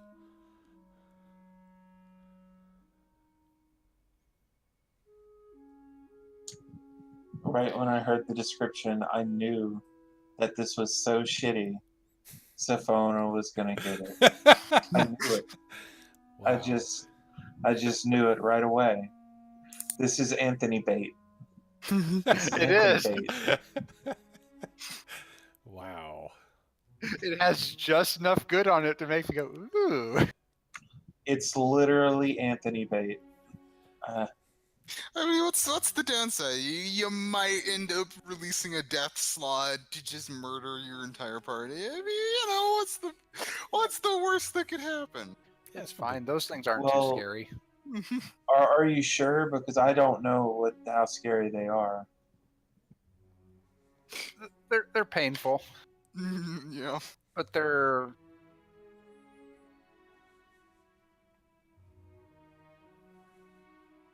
it really is when it fires off that'll determine if it's good or bad. All right. So, what I will do here is I'm going to try to paste all this in the. I was kind of excited about the prospect of getting a magical weapon, but why did it have to be these? Pork. You can't use any weapons. Well, I Why mean- can't I mean, hey, the battle axe is actually good. The only downside is that it heavier and you can't smell. well, that's good because if you got that, you wouldn't be able to smell the stench that Sophona's going to start giving off once she attunes.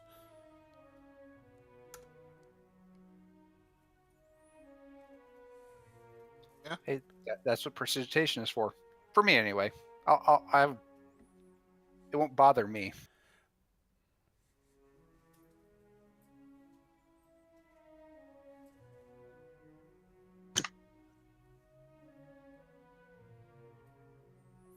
So just so you have some of the numerics on that, so you can add that in later. But yes, Sophona is now armed with an artifact weapon.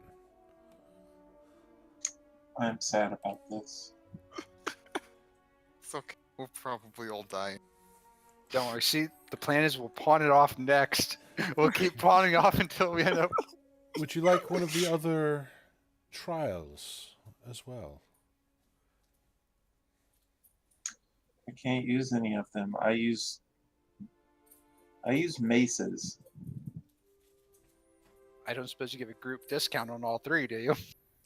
No, but I can sell you one of the other ones for another 250,000.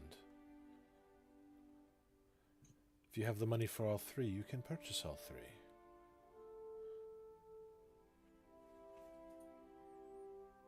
You can ask around. The Godsmen make the finest weapons. You spent about a little less than half of what we had. Let's hang on to some money. Agreed. Yeah. Says I don't need it. I don't need. I mean, maybe we'll run into something that me or Durand can use. Okay. I mean, I can use those, but I just don't need them. I don't. So I gotta give you this, Anthony. If it was more geared towards me, I might be tempted. I just like giving you a hard time because you're funny. So, let me ask you this as a group here. You know, DM to players. Okay. Do you want to continue on, or do you want to stop here? Let's go. I'm fine with continuing. I'd be okay, but not too much longer. I really, really need a nap.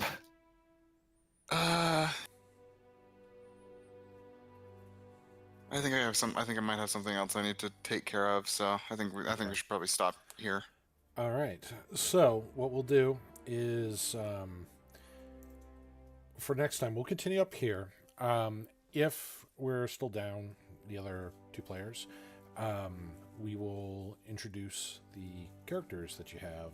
They'll be here in the Foundry to join you on your adventures, continuing on here in Sigil. And we'll see what happens from all the other choices you make. Will you be victorious, or will you fall folly to the blade of your own choices? So that's going to be it for Yeah, now. we'll see. Thanks, everybody watched. I hope you guys had a great time. And until next time, be safe and happy gaming, everyone.